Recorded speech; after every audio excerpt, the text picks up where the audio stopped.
প্রণশ্যতি কলিযুগ পাবন অবতার শ্রী শ্রীকৃষ্ণ চৈতন্য মহাপ্রভু সংকীর্তন পিতা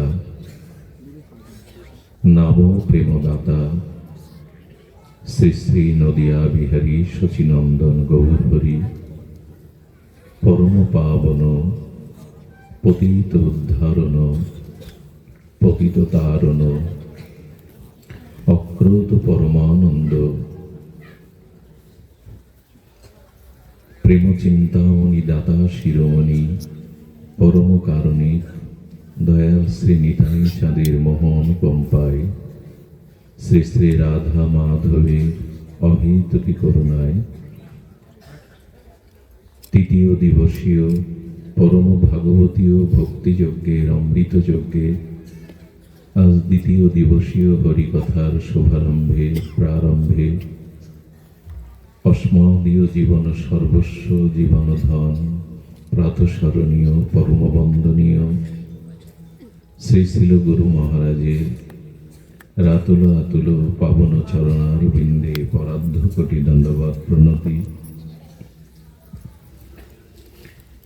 গতকাল যিনি এই ব্যাসপীঠে অমৃত ভাগবত সিঞ্চনে আমাদের আত্মকল্যাণ করেছেন সেই পূর্ববর্তী পাঠককে দণ্ডবত প্রণতি অভিনন্দন জানিয়ে আজকের এই মাঙ্গলিক ভাগবতীয় সুধাযজ্ঞে অমৃতযজ্ঞে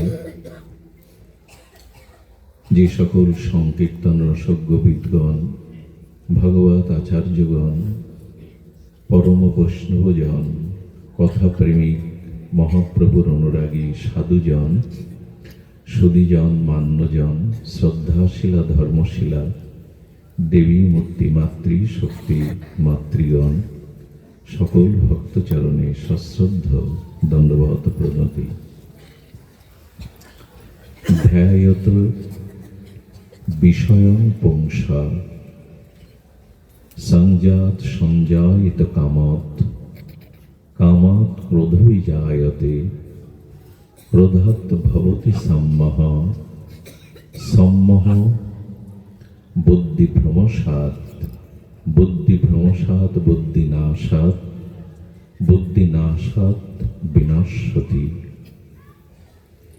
ভগবানের এই চিন্ময় দিব্য লোকহিতকর পরম এই উপদেশের সারার্থ হল, এর ভাবার্থ হল যে মানুষের জীবনে যত প্রকার অমঙ্গল ধ্বংস অকল্যাণ পতন আসে তার মূল কারণ বিষয়ের চিন্তা।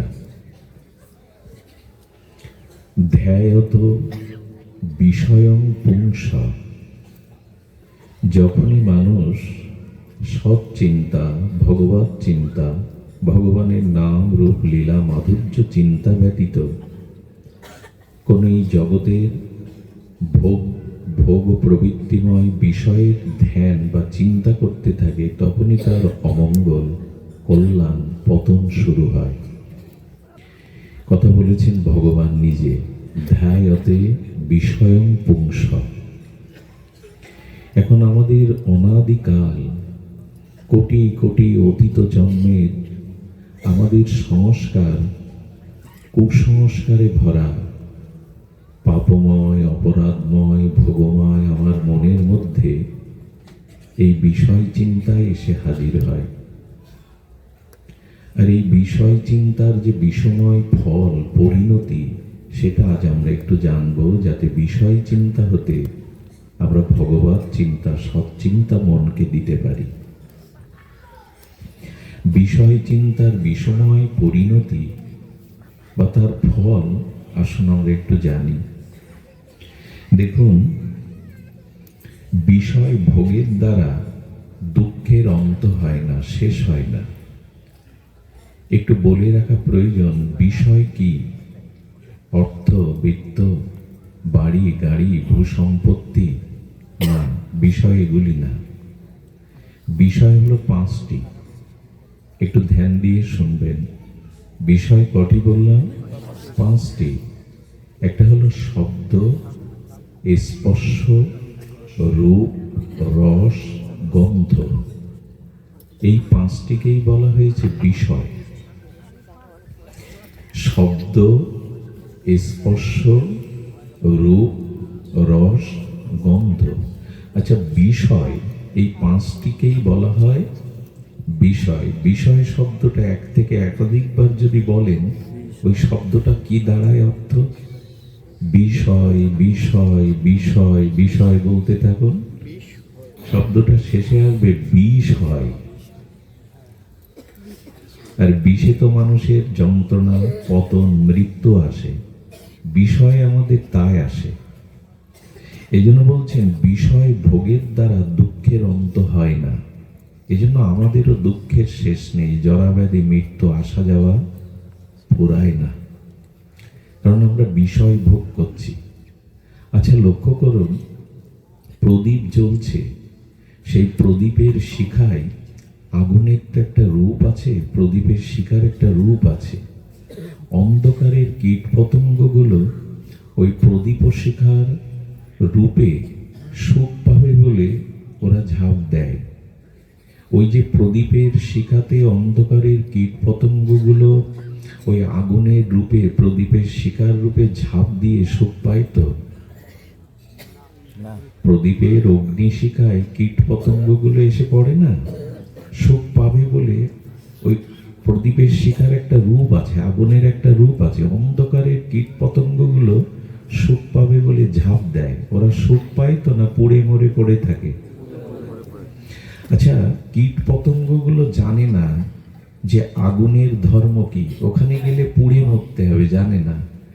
আমরা তো জানি রূপের আগুনে, রূপ স্ত্রী ব্যতীত পর স্ত্রী আমার কাছে মা এবং বোনের মতো, জগদ্ধাত্রী রাধারানীর অংশ স্বরূপা। ইয়া দেবী সর্বভূতে মাতৃরূপেণ সংস্থিতা। তো সেই আদ্যা শক্তি দেবী ভগবতী যোগমায়ার রূপ এই মায়েরা। তো আমি সেই রূপের নেশায় ঝাঁপ দিলে যে আমার পতন হবে আমি জানি, কিন্তু কীট পতঙ্গগুলো অজ্ঞান। ওদের এই বিবেক নেই, ওদের এই জ্ঞান নেই যে আগুনে ঝাঁপ দিলে সুখ নয়, পুড়ে মরতে হবে।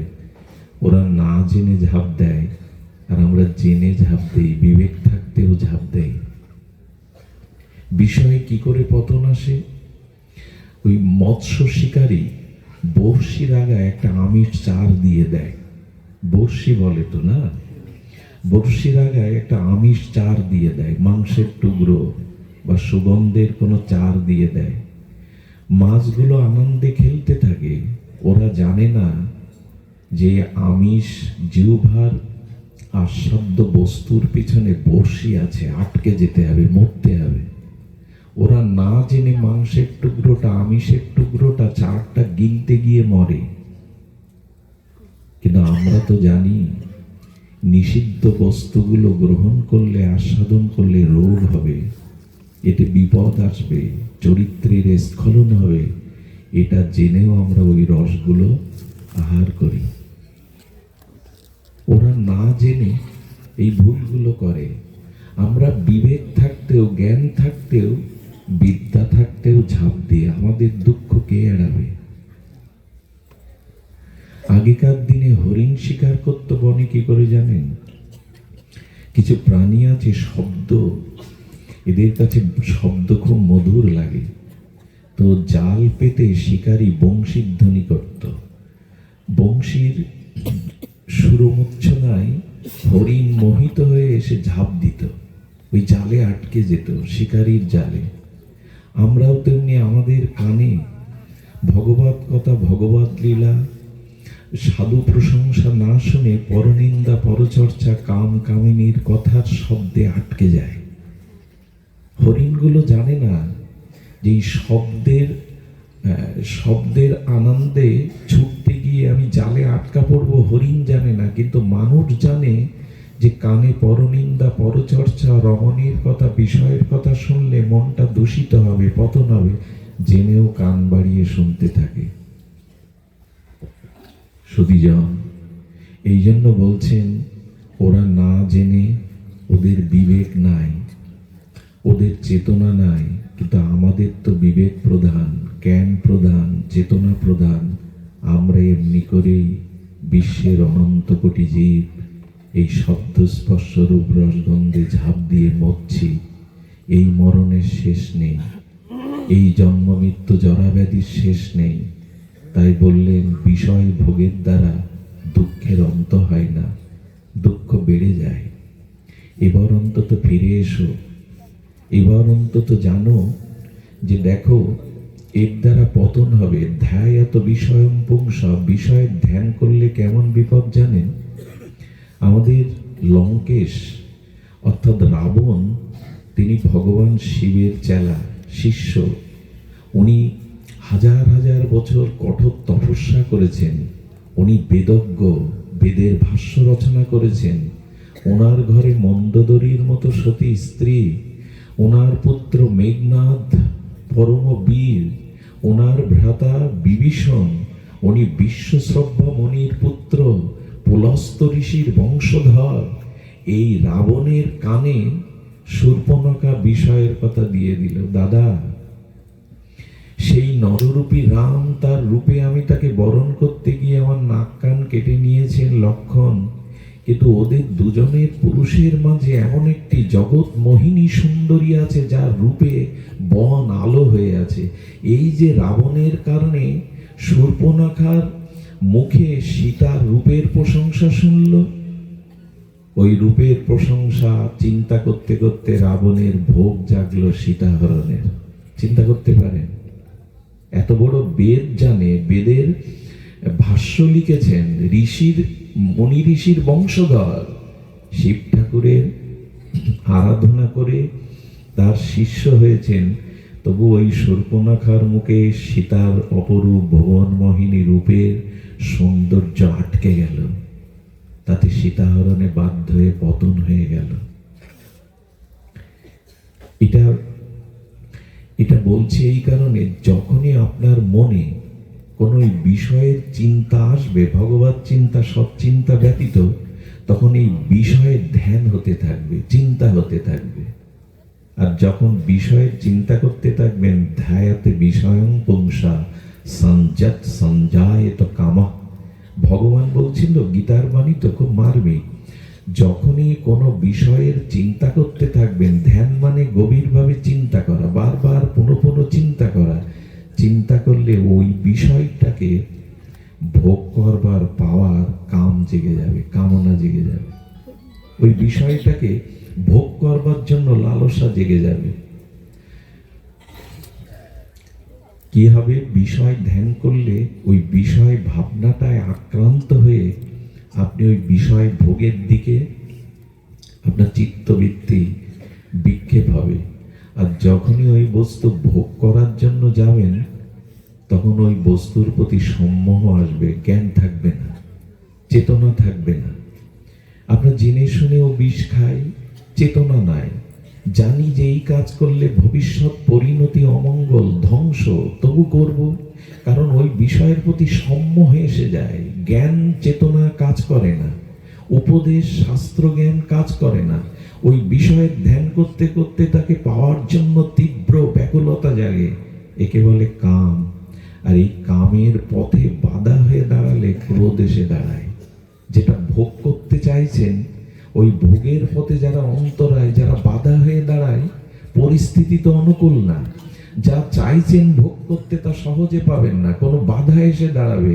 আর যখনই বাধা এসে দাঁড়ালো, তখন এসে গেল ক্রোধ। আর যখন ক্রোধ আসে, ক্রোধ আগুনের মতো শিশুকেও পোড়ায়, ক্রোধ মন্দিরকেও পোড়ায়। ক্রোধের চেতনা নেই, এটা মন্দির। ক্রোধের চেতনা নেই, এটা শিশু।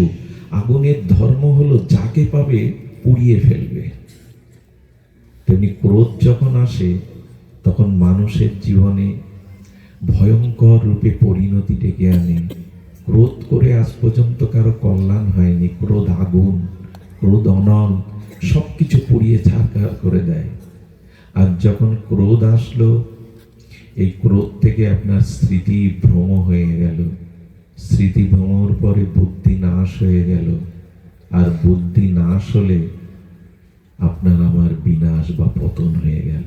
এই হলো ক্রম কোন বিষয় চিন্তার বিষময় ফল। আমরা সারাদিন কি করি, মনে কোন চিন্তা করি, কোন ভাবনা করি, একবার ভেবে দেখেছি আমাদের পরিণতি কি? এই জন্য জগতে বিষয় ভোগের দিকে দৃষ্টি ফেরাতে হবে। আর না, আমি যখন শূকর হয়েছিলাম, কুকুর হয়েছিলাম, আমি যখন হিংস্র জীবজন্তু হয়েছিলাম, প্রত্যেক জন্মেই ভোগ মানুষের থেকে বেশি করেছি, কিন্তু পিপাসা যায়নি। ভোগ এক জন্মের না তো আমার। শূকর, কুকুর, জন্তু, জানোয়ার, হিংস্র প্রাণী হয়ে ভোগ করেছি, পিপাসা যায়নি। মনুষ্য জীবন ভোগের নয়, আরাধনার, উদ্ধারের, নিজের কল্যাণের। কিন্তু ওই দিকে দৃষ্টি যায়নি কেন?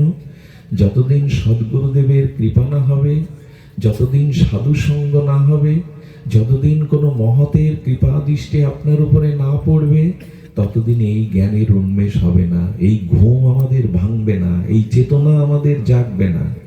মহৎ কৃপা চাই, কোন সাধুগুরু বৈষ্ণবের বিশেষ কৃপা চাই, না হলে ঘুম ভাঙবে না, এই চেতনা জাগবে না। আমি করছিটা কি? এই জন্য শাস্ত্র বলছেন, এবার ফিরে এসো। এবার কোটি কোটি 84 লক্ষ জনি ভোগ করেছ, ওইসব জনিতে মানুষ ব্যতীত কোনো প্রাণী ভোগে বাধা নেই, ওরা ভোগের জন্যই জন্ম নিয়েছে। শূকর, কুকুর, প্রতিটি প্রাণী ভোগ করলে সমাজ তাদের বাধা দেয় না, ওদের জন্য কোনো আইন কানুন, পরকাল, শাস্ত্র জ্ঞান নেই, ওরা ভোগ করতেই এসেছে। কিন্তু মানুষের জন্ম ভোগের না, ভজনের। মানুষের জন্ম উদ্ধারের। আর যেন পশুতে ফিরে না যেতে হয়, আর যেন ওই হিংস্র জীব জন্তু মলমূত্রের কীট হয়ে জন্মাতে না হয়। এই চিন্তাটা আসে তো মাঝে মাঝে। বলে আসে না কেন জানেন? অসৎসঙ্গেই পড়ে রয়েছে আমরা, বিষয়ের মধ্যেই পড়ে রয়েছে, এই জন্য এই ভাবনা আসে না।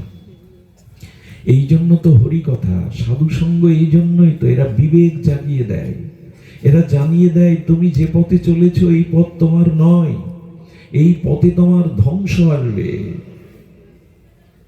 এই জন্য সাধু বাক্য, হরি কথা, ভাগবত কথা শ্রবণ করতে হয়, এটা বিবেককে জাগিয়ে দেয়। দিয়াশালার কাঠির উপরে একটু বারুজ দেওয়া আছে, কোনো জিনিসে আগুন জ্বালাতে গেলে ওই বারুজটা ঘষতে হয়।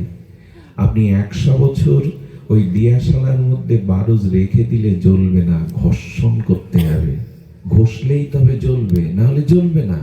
তেমনি আপনার ভিতরে বিবেক আছে, আমার মধ্যে, আপনার মধ্যে ভগবান আছে, ওইটাকে সাধু সঙ্গ, হরি কথা, ভগবত নাম, ভজনের দ্বারা ঘর্ষণ করতে হবে, তবে বিবেক জাগবে, তবে চেতনা জাগবে, না হলে জাগবে না। অন্তত ওই দিয়াশালার বারুজ নষ্ট হওয়ার আগে একটু ঘষে জ্বলে উঠে মন্দিরের প্রদীপ জ্বালান। এমনিই তো দিয়াশালার কাঠিটা নষ্ট হয়ে যাবে, কিন্তু নষ্ট হওয়ার আগে বারুজটা জ্বালিয়ে একটা প্রদীপ জ্বালান, তাহলে সার্থক হতে পারবে। জীবনটা কিছুটা ভগবত ভজন করুন, সাধুসঙ্গ করুন, তাহলে এগিয়ে যাওয়া যাবে। সুধীবৃন্দ, আমরা এক জটিল জালে আটকে পড়েছি। এটা হলো জটিল জাল, মাকড়সা। এই মাকড়সাগুলো গালের লালা দিয়ে জাল বনে। আপনার বাড়ি বা আশেপাশে তাকিয়ে দেখুন, ওরা শিল্পের মতো করে গালের লালা দিয়ে কি সুন্দর করে একেবারে শিল্পের আঁকানো তুলির মতো জাল বনে কেন জানেন? ওইখানেই বসে বসে সুখে থাকবে, রাজত্ব করবে, বাচ্চা কাচ্চা পারে। কিন্তু পরিণতি কি হয় জানেন? ওই জাল বুনতে গিয়ে একদিন ওই জালে আটকে মাকড়সাগুলো মরে পড়ে থাকে। আর যাদের সুখের জন্য জাল বুনেছিল, ওই বাচ্চা কাচ্চাগুলো মরে গেলে জালে ওর ভেতরের দেহের অংশের যে পদার্থগুলো ছিল ওইগুলো কুরে করে খায়। যাদের সুখের জন্য জাল বুনলো, আজকেই প্রমাণ যদি চান বাড়িতে যাবেন, ওই জালের মধ্যে আটকে মরে থাকা মাকড়সাগুলো ভেতরে দেখবেন কিছুই নেই, হালকা। যাদের সুখের জন্য স্বপ্নের জাল বুনেছিল, সুখের জাল, ওই জালে আটকে ওর ভেতরের পদার্থগুলোই খেয়ে ফেলেছে। আপনি যাদের জন্য জীবন যৌবন সব দিচ্ছেন, এরা আপনার সহায় সম্পত্তি রেখে যাওয়া অর্থ ভোগ করবে, কিন্তু আপনার কল্যাণের কিছু করবে না। আমরা এক একজন সব সুখের জাল বুনেছি, কিন্তু বুঝতে পারিনি এর মধ্যে সুখ নেই। দেবতা হোক আর মানুষ হোক, যতদিন বিষয় ভোগের মধ্যে ডুবে থাকবে সুখ নেই, দেবতাদেরও সুখ নেই। দেবতা অহল্যার রূপে, গৌতম ঘরণী ঋষির ঘরণী অহল্যার রূপে দেবরাজ ইন্দ্র কাম জেগে গেল, আর সেই সতীকে গৌতমের তার স্বামীর রূপ ধরে এসে তার সতীত্ব হরণ করলো। তাতে অভিশপ্ত হয়ে গেল, জরাগ্রস্ত হয়ে গেল ইন্দ্র। দেবতা হয়েও কি করবে? যদি বিষয় ভোগের চিন্তা থাকে, তোমাকে অভিশাপ নিতে হবে। বিষয় ভোগ করতে গিয়ে দেবতারাও অভিশপ্ত হয়ে যায়, স্বর্গরাজ্য থেকে পতন হয়ে যায়। আমাদের কি কথা? এই জন্য ভগবত দর্শন, সাধু দর্শন, সাধু সঙ্গ, হরি কথা এর মধ্যেই, চিন্তার মধ্যে রাখুন, ভাবনার মধ্যে রাখুন। আন চিন্তা এলেই কিন্তু গ্রাস করে নেবে। অসৎ সঙ্গে, কুকথা, বিষয় কথার মধ্যে গেলে গ্রাস করে নেবে। এ বোধ আর আমাদের হয়েছে, এ চিন্তা আর আমাদের হয়েছে। মানুষ কেমন জানেন, জেনে শুনেও এই কাজটি আমরা করি। এখানে অনেক ভক্ত এসছেন, অনেক শরীরজন এসছেন, অনেক বাবাজিরা মাতাজিরা এসছেন।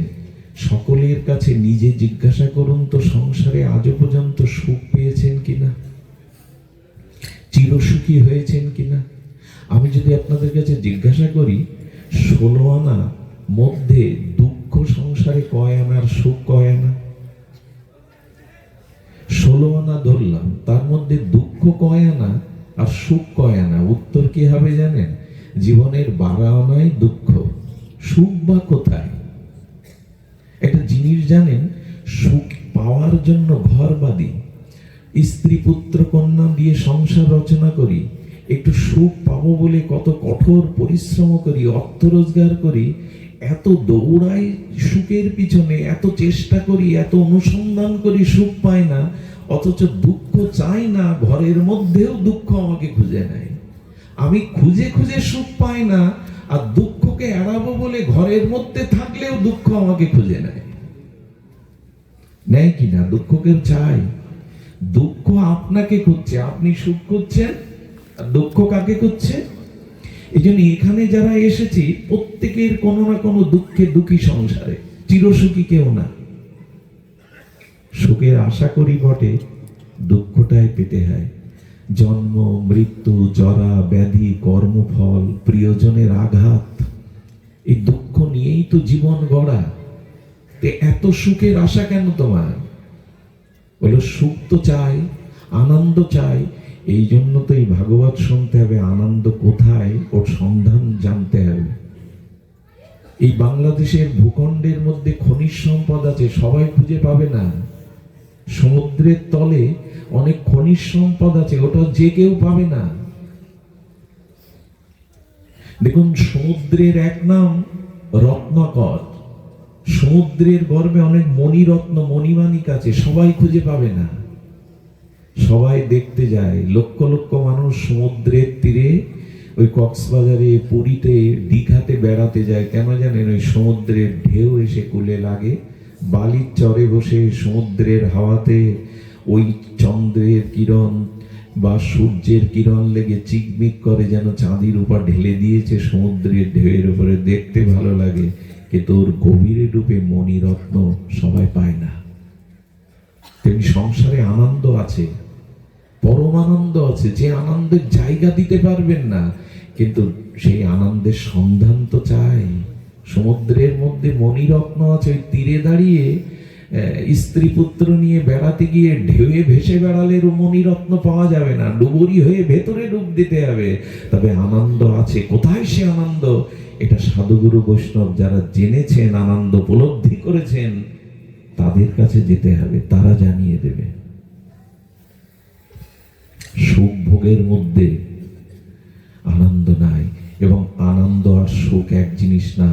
সুখ চাইবেন না, কারণ যখনই সুখ চাইবেন ওই সুখের মোড়কে দুঃখটাও রাখা আছে, তোলা আছে। কথাটা আবার বলি, খুব মার্মিক কথা। যখনই বিষয়ের কোনো সুখ চাইবেন তখন ওই বিষয় সুখের মধ্যেই দুঃখটা রাখা আছে, আমরা বুঝতে পারি না।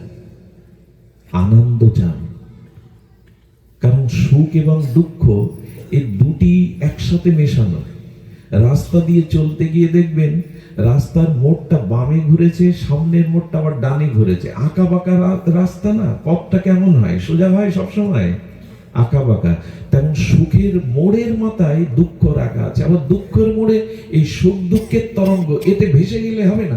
আনন্দ চাই, কারণ সুখ ক্ষণস্থায়ী, আনন্দ চিরস্থায়ী। সুখ এলে আবার বিদায়ও নেয়, বসন্ত থাকে না। আবার বর্ষা আছে, শীত আসে, বসন্ত 12 মাস থাকে না। তেমনি সুখ থাকে না, দুঃখে এসে উপস্থিত হয়। কিন্তু আনন্দ এমন একটা জিনিস, যা পেলে আর হারাতে হয় না। একে বলে আনন্দ, যা পেলে। আর সুখটা কেমন জানেন? মাটির নিচে টাকা রাখুন, মাটির নিচে কাপড় চোপড় রাখুন, খাদ্য রাখুন, বেশি দিন না, 10-20 বছর পরে গিয়ে কোনো অস্তিত্ব পাবেন না। একটা মানুষের, মরা মানুষকে মাটির নিচে রাখুন, পাবেন না, হাড়গোড় ছাড়া পাবেন না। কিন্তু সোনা 500 বছর রেখে দিন, ক্ষয় হবে না। তেমনি আনন্দ ক্ষয় হয় না, আনন্দ লয় হয় না। এই আনন্দই আমাদের চাওয়ার বস্তু। কিন্তু ভুল করে সুখ চাই, ভুল করে, ওই যে বললাম, যতদিন সুখের আশা করবেন ততদিন দুঃখের অন্ত হবে না। দেবতাদেরও হয়নি, আমাদেরও হবে না, কারো হবে না। সুখ চাইতে গেলেই, কোনো বিষয় ভোগের চিন্তা আসতে গেলেই, তাহলে আমাদের কি করতে হবে জানেন? কিন্তু আমরা কতটা কি বলবো, বোধ কোথায় আমাদের? আচ্ছা, পিতা ব্যবসা করতে গেল, সর্বশক্তি নিয়োগ করলো, পরিশ্রম করলো, সৎভাবে চেষ্টা করলো, ব্যবসায় বিফল হলো, লোকসান খেলো। ওই পিতা তার সন্তানকে ওই কাজ করতে বলবে? একটু কথা বলুন, বলবে? বলো অন্য কিছু করো, ওই পথে গিয়ে দেখেছি সফল হওয়া যাবে না। তো সবাই জানে সংসারে জন্ম মৃত্যু জরাব্যাধি দুঃখ ভোগ করছি, কই আমি ভোগ করছি, অথচ আমার পরবর্তী সন্তানদের তো বলি নাই বিষয়ের মধ্যে আমি সারা জীবন দুঃখ পেয়েছি, এর মধ্যে না গিয়ে যা আনন্দ আছে সেই পথে চলে। বলি না কেন? ওদেরকে আবার ওইখানেই পাঠাই, ওই শিক্ষাই দেই। আমার কথা বোঝা যায়? এখানে এই বিদ্যুতের তার কোথাও যদি লুজ থাকে, বিদ্যুতের তারটা যদি কোথাও একটু লুজ থাকে, তখনই কি হয়?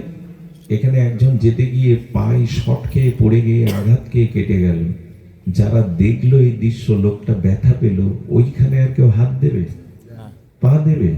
এ বেলায় বুঝি এটা আমি যাতে সারা জীবন দুঃখ পেয়ে গেলাম, কষ্ট পেয়ে গেলাম, আমার সন্তানদের আমি ওই পথ দেখিয়ে গেলাম। খুব বুদ্ধিমানের কাজ এটা।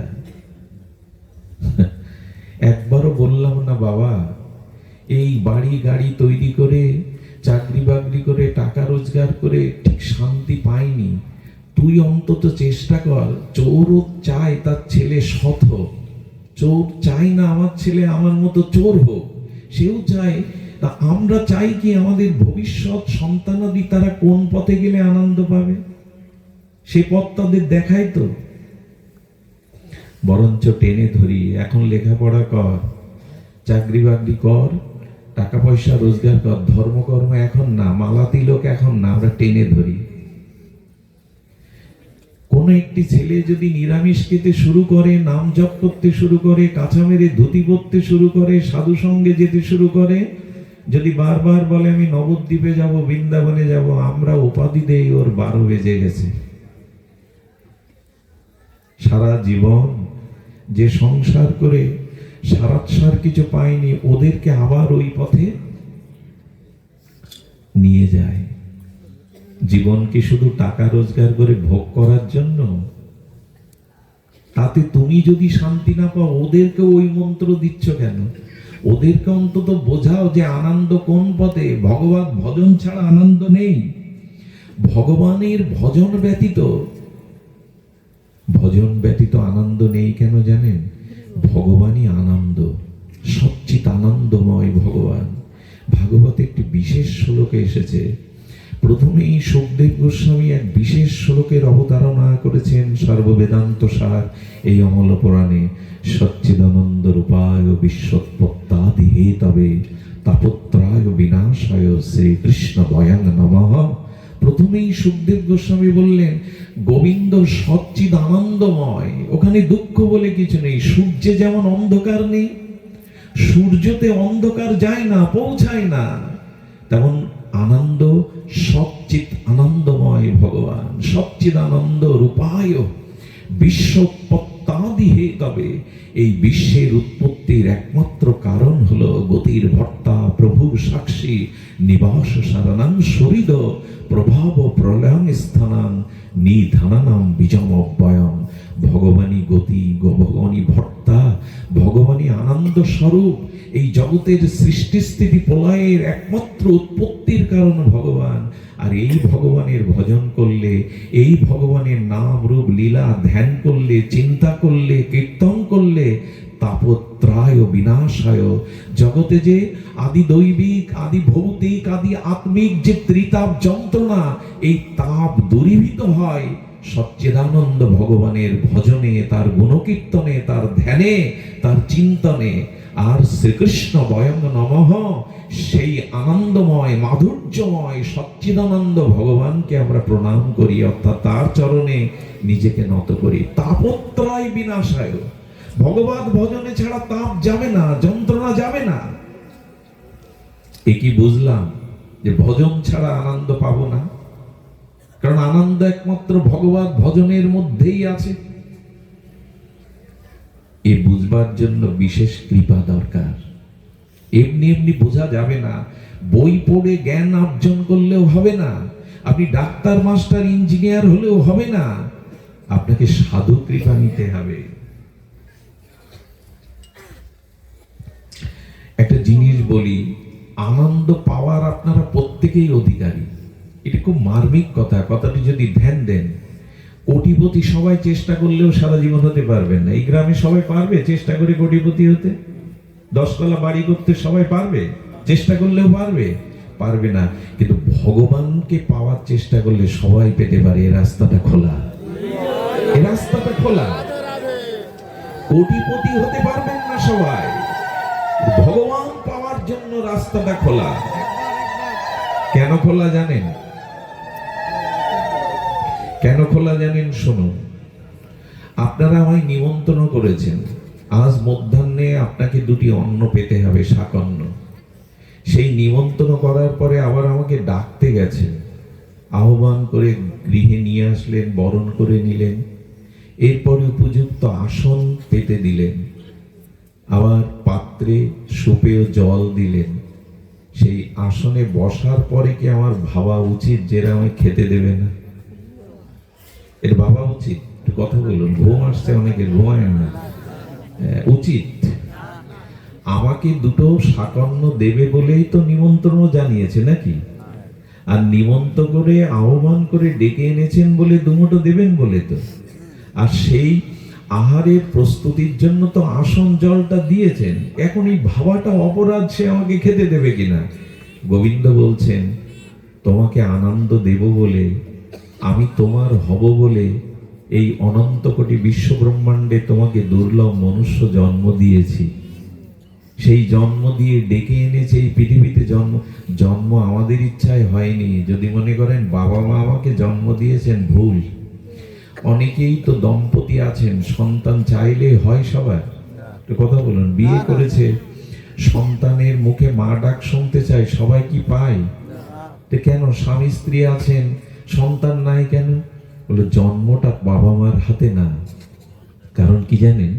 বাবা মা চাইলেই আমার জন্ম হয় না। খুব মার্মিক কথা শুনুন, পিতা মাতা চাইলেই আমার জন্ম হবে, আপনার আমার হয়েছে তা না। ধ্যান দিন, মা যখন পিতার কাছে সন্তান বাসনা করে, প্রার্থনা করে, তখন পিতৃসত্তা ওই এক বিন্দু বীর্যের মধ্যে কোটি কোটি শুক্রাণু থাকে, অসংখ্য শুক্রাণু থাকে। আর মা আহ্বান করলে ওই পিতৃসত্তা এক বিন্দু বীর্যের মধ্যে কোটি কোটি ওই শুক্রাণুর একটা মার গর্ভে ওভাবে গিয়ে মেশে, ওই একটা ওভাবে শুক্রাণুকে গিয়ে আমাদের জন্ম হয়।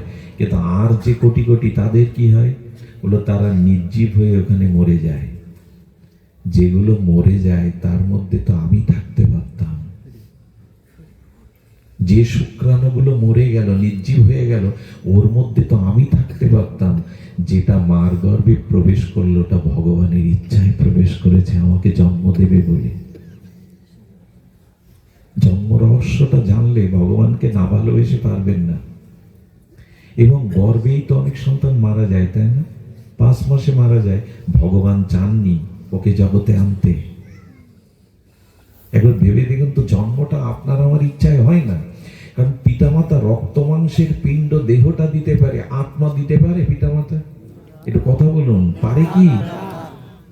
আত্মা পিতামাতার কোনো বস্তু নয়। আর ওই আত্মা আমার দেহে না থাকলে আমি গর্ভেই মরা, কোনো মূল্য নেই।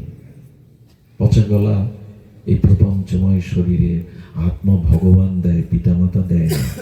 আচ্ছা, আত্মা দেহকে ধরে রাখে না দেহ আত্মাকে ধরে রাখে? কোনটা? হ্যাঁ, আত্মা না থাকলে, আচ্ছা কোন মৃত মানুষ নিজে নিজে দাঁড়াতে পারে? কেন? মুখ থাকলেও কথা বলতে পারে, চোখ থাকলেও দেখতে পারে। একবারও কি বুঝি আনন্দটা কে আমাকে কথা বলাচ্ছেন, কে দেখাচ্ছেন, কে খাওয়াচ্ছেন? একবারও কি বুঝি কে আমার ভেতর থেকে এইগুলি করাচ্ছেন? আত্মাই দেহকে ধরে রাখে, দেহের ক্ষমতা নেই আত্মাকে ধরে রাখার। তাহলে মরা মানুষের মধ্যে একটা আত্মা আমরা সংযোজন করে বাঁচিয়ে রাখতে পারতাম। আর উনি চলে গেলে কোনো সম্পর্কই থাকে না। একটা জিনিস আমাকে খুব দুঃখ দেয়, কারো ভাগ্যে যেন এমনটা না হয়, স্বামী মারা গেলে তার স্ত্রীকে স্বামীর পায়ের একটা অঙ্গুলি দিয়ে শীতের সিঁদুরটা মুছে দেয়া হয়। আমি এই দৃশ্যটা সহ্য করতে পারি না। কেউ মারা গেলে আমাদের ডাকে একটু নাম গীতা পাঠ করার জন্য, কিন্তু ওই দৃশ্য আমি দেখতে পারি না। বুকে শেলের মতো বিদ্ধ হয়। কেন? তার সৌভাগ্যের স্বরূপ সিঁদুরটা শাখাটা ভাঙবে কেন? ভাঙবে কেন জানেন? ওর অস্তিত্বটা আজকে চলে গেছে। বলে দেহটা তো আছে, ওই পা থেকে চুল পর্যন্ত তার স্বামী তো আছে। থাকলে কি হবে? আজকে শাখা ভাঙতে হবে কেন? এই সৌভাগ্যের স্বরূপ চিহ্ন সিঁদুরটা মুছতে হবে কেন? বলো দেহ থাকলে কাজ হবে না। যিনি না থাকলে কিছুই থাকে না, তিনিই তো চলে গেছেন। একবার তার খোঁজ করেছেন? সারা দিন তো আয়নায় মুখ দেখেছেন, আমরা মুখকে পরিষ্কার করেছি, কই একবারও কি তাকে দেখলাম? সারাদিন স্ত্রী পুত্র বন্ধু বান্ধবকে ডাকলাম, একবারও কি তাকে ডাকলাম? সবার দিকে সারাদিন চেয়ে থাকলাম, হৃদয়ে যে তিনি আছেন তার দিকে একবার তাকালাম কি? এই হলো আমাদের দুর্দশা। এই কথাগুলো কথা না, মন্ত্রের মতো। উনি জগতে আমাকে 84 লক্ষ জলজ তারপরে স্থলজ উভয়চর খেচর এইসব জন্ম নিতে নিতে করুণা করে গোবিন্দ আমাকে মনুষ্য জন্ম দিলেন। যাও, তোমাকে মুক্তির দোয়ার স্বরূপ ভজনের জন্ম দিলাম, যাও। এবং আমাকে ডেকে এনে কি করেছেন জানেন? আমাকে জন্ম দিয়ে পিতামাতা দিয়েছেন, আমার স্নেহ মমতা ভালোবাসা দিয়েছেন, ঘর সংসার দিয়েছেন। এরপরে গুরু রূপে এসেছেন আমাকে কৃপা করতে, সাধু রূপে এসেছেন কৃপা করতে, হরিনাম রূপে এসেছেন আমাকে আনন্দ দিতে, সাধু রূপে এসেছেন আমাকে সঙ্গ দিতে, তুলসী রূপে এসেছেন আমাকে ভক্তি দান করতে, প্রসাদ রূপে এসেছেন আমাকে করুণা দিতে, তীর্থ রূপে এসেছেন আমার মনকে পবিত্র করতে, গঙ্গা রূপে এসেছেন আমাকে শুদ্ধ করতে। এত কিছুর পরেও যদি বলি ভগবান আমাকে কৃপা করছে না, পিড়েতে বসে এই আসনে বসেও বলছেন এ আমাকে খেতে দেবে না। আরে তোমাকে করুণা করবে বলেই তো মনুষ্য জন্ম দিয়েছেন, শুকর কুকুর করেনি। হিংস্র জীবজন্তু করেনি। তোমাকে কৃপা করবে বলেই তো এই সাধুসঙ্গ, ভাগবত গীতা, শাস্ত্র, তুলসী, প্রসাদ, বৈষ্ণব, চরণামৃত, তীর্থ, গঙ্গা এগুলি কেন দিয়েছেন? দিয়েছেন তোমাকে কৃপা করে তার করবেন বলে। তুমি হাত বাড়ালে না। তোমার কথা যে ভাবছে বসে বসে, তুমি তার কথা ভাবলে না। এক মহাপুরুষের একটা বাণী আছে, খুব সুন্দর। ভাবছো বসে চলবে কিসে, তুমি ভাববার কে? তোমার ভাবনা ভাবছেন যিনি, তুমি ভাবো তাকে। তোমার ভাবনা একজন ভাবছেন। বাড়ি ফিরতে দেরি করলে মা জেগে থাকে, খোকা আসে না কেন? কোনো বিপদ হলো কি? ভগবান চেয়ে অপেক্ষা করে আছেন মায়ের মতো, কবে আমার কাছে আসবি। হাসপাতালের বেডে সন্তান শুয়ে আছে, যন্ত্রণায় কাতরাচ্ছে, ঘুম নেই। মা সন্তানের শিয়রে বসে বসে চোখের জল ফেলছে, আর সন্তানের কপালে তার স্নেহের হাত বুলিয়ে দিয়ে বলছে, খোকা কবে সুস্থ হবি, কবে মা বলে ডেকে ঘরে ফিরে যাবি। এরকম কোটি কোটি মায়ের বুকের স্নেহ এক করলেও গোবিন্দের এক কণা মাত্র স্নেহের সাথে তুলনা হবে না। ভগবান ওই মায়ের মতো অপেক্ষা করছে, কবে ভবরোগ সেরে, কামনা বাসনা ছেড়ে আমি ভবরোগ দূর করে ভগবানের কাছে ফিরে যাব, তার কাছে ফিরে যাব। উনি অপেক্ষা করছেন। এই করুণাটা বোঝা যায় না। ভগবানের প্রিয় ভক্ত সঙ্গ না করলে এই করুণাটা বোঝা যাবে না। আজকে এখানে আপনাকে এনেছেন কেন ভগবান জানেন? আমি প্রায় বলি, আপনি আসতে পারেননি, রোগ হতে পারত, বিপদ হতে পারত। এখানে ভগবান এনেছেন এই কথাগুলি শুনিয়ে আপনাকে পথ রচনা করে দেবে বলে। সাধু সঙ্গ অল্প ভাগ্যে হয় না, বহু জন্মের সৌভাগ্যে তবে সাধু সঙ্গ পাওয়া যায়। সাধু সঙ্গই হলো ভগবত প্রাপ্তির উপায়, শ্রেষ্ঠ উপায়। যাগ যজ্ঞ দান এত উপায় না, শ্রেষ্ঠ উপায়। ভাগ্য দহেন বহু জন্ম সমার্জিতেন সাধু সঙ্গ চলভ্যতে। অনন্ত জন্মের সুকৃতি সৌভাগ্য পূর্ণকৃত রাশি একত্রিত হলে ভগবানের কৃপায় শুদ্ধ ভক্ত সঙ্গ পাওয়া যায়, সাধু সঙ্গ পাওয়া যায়।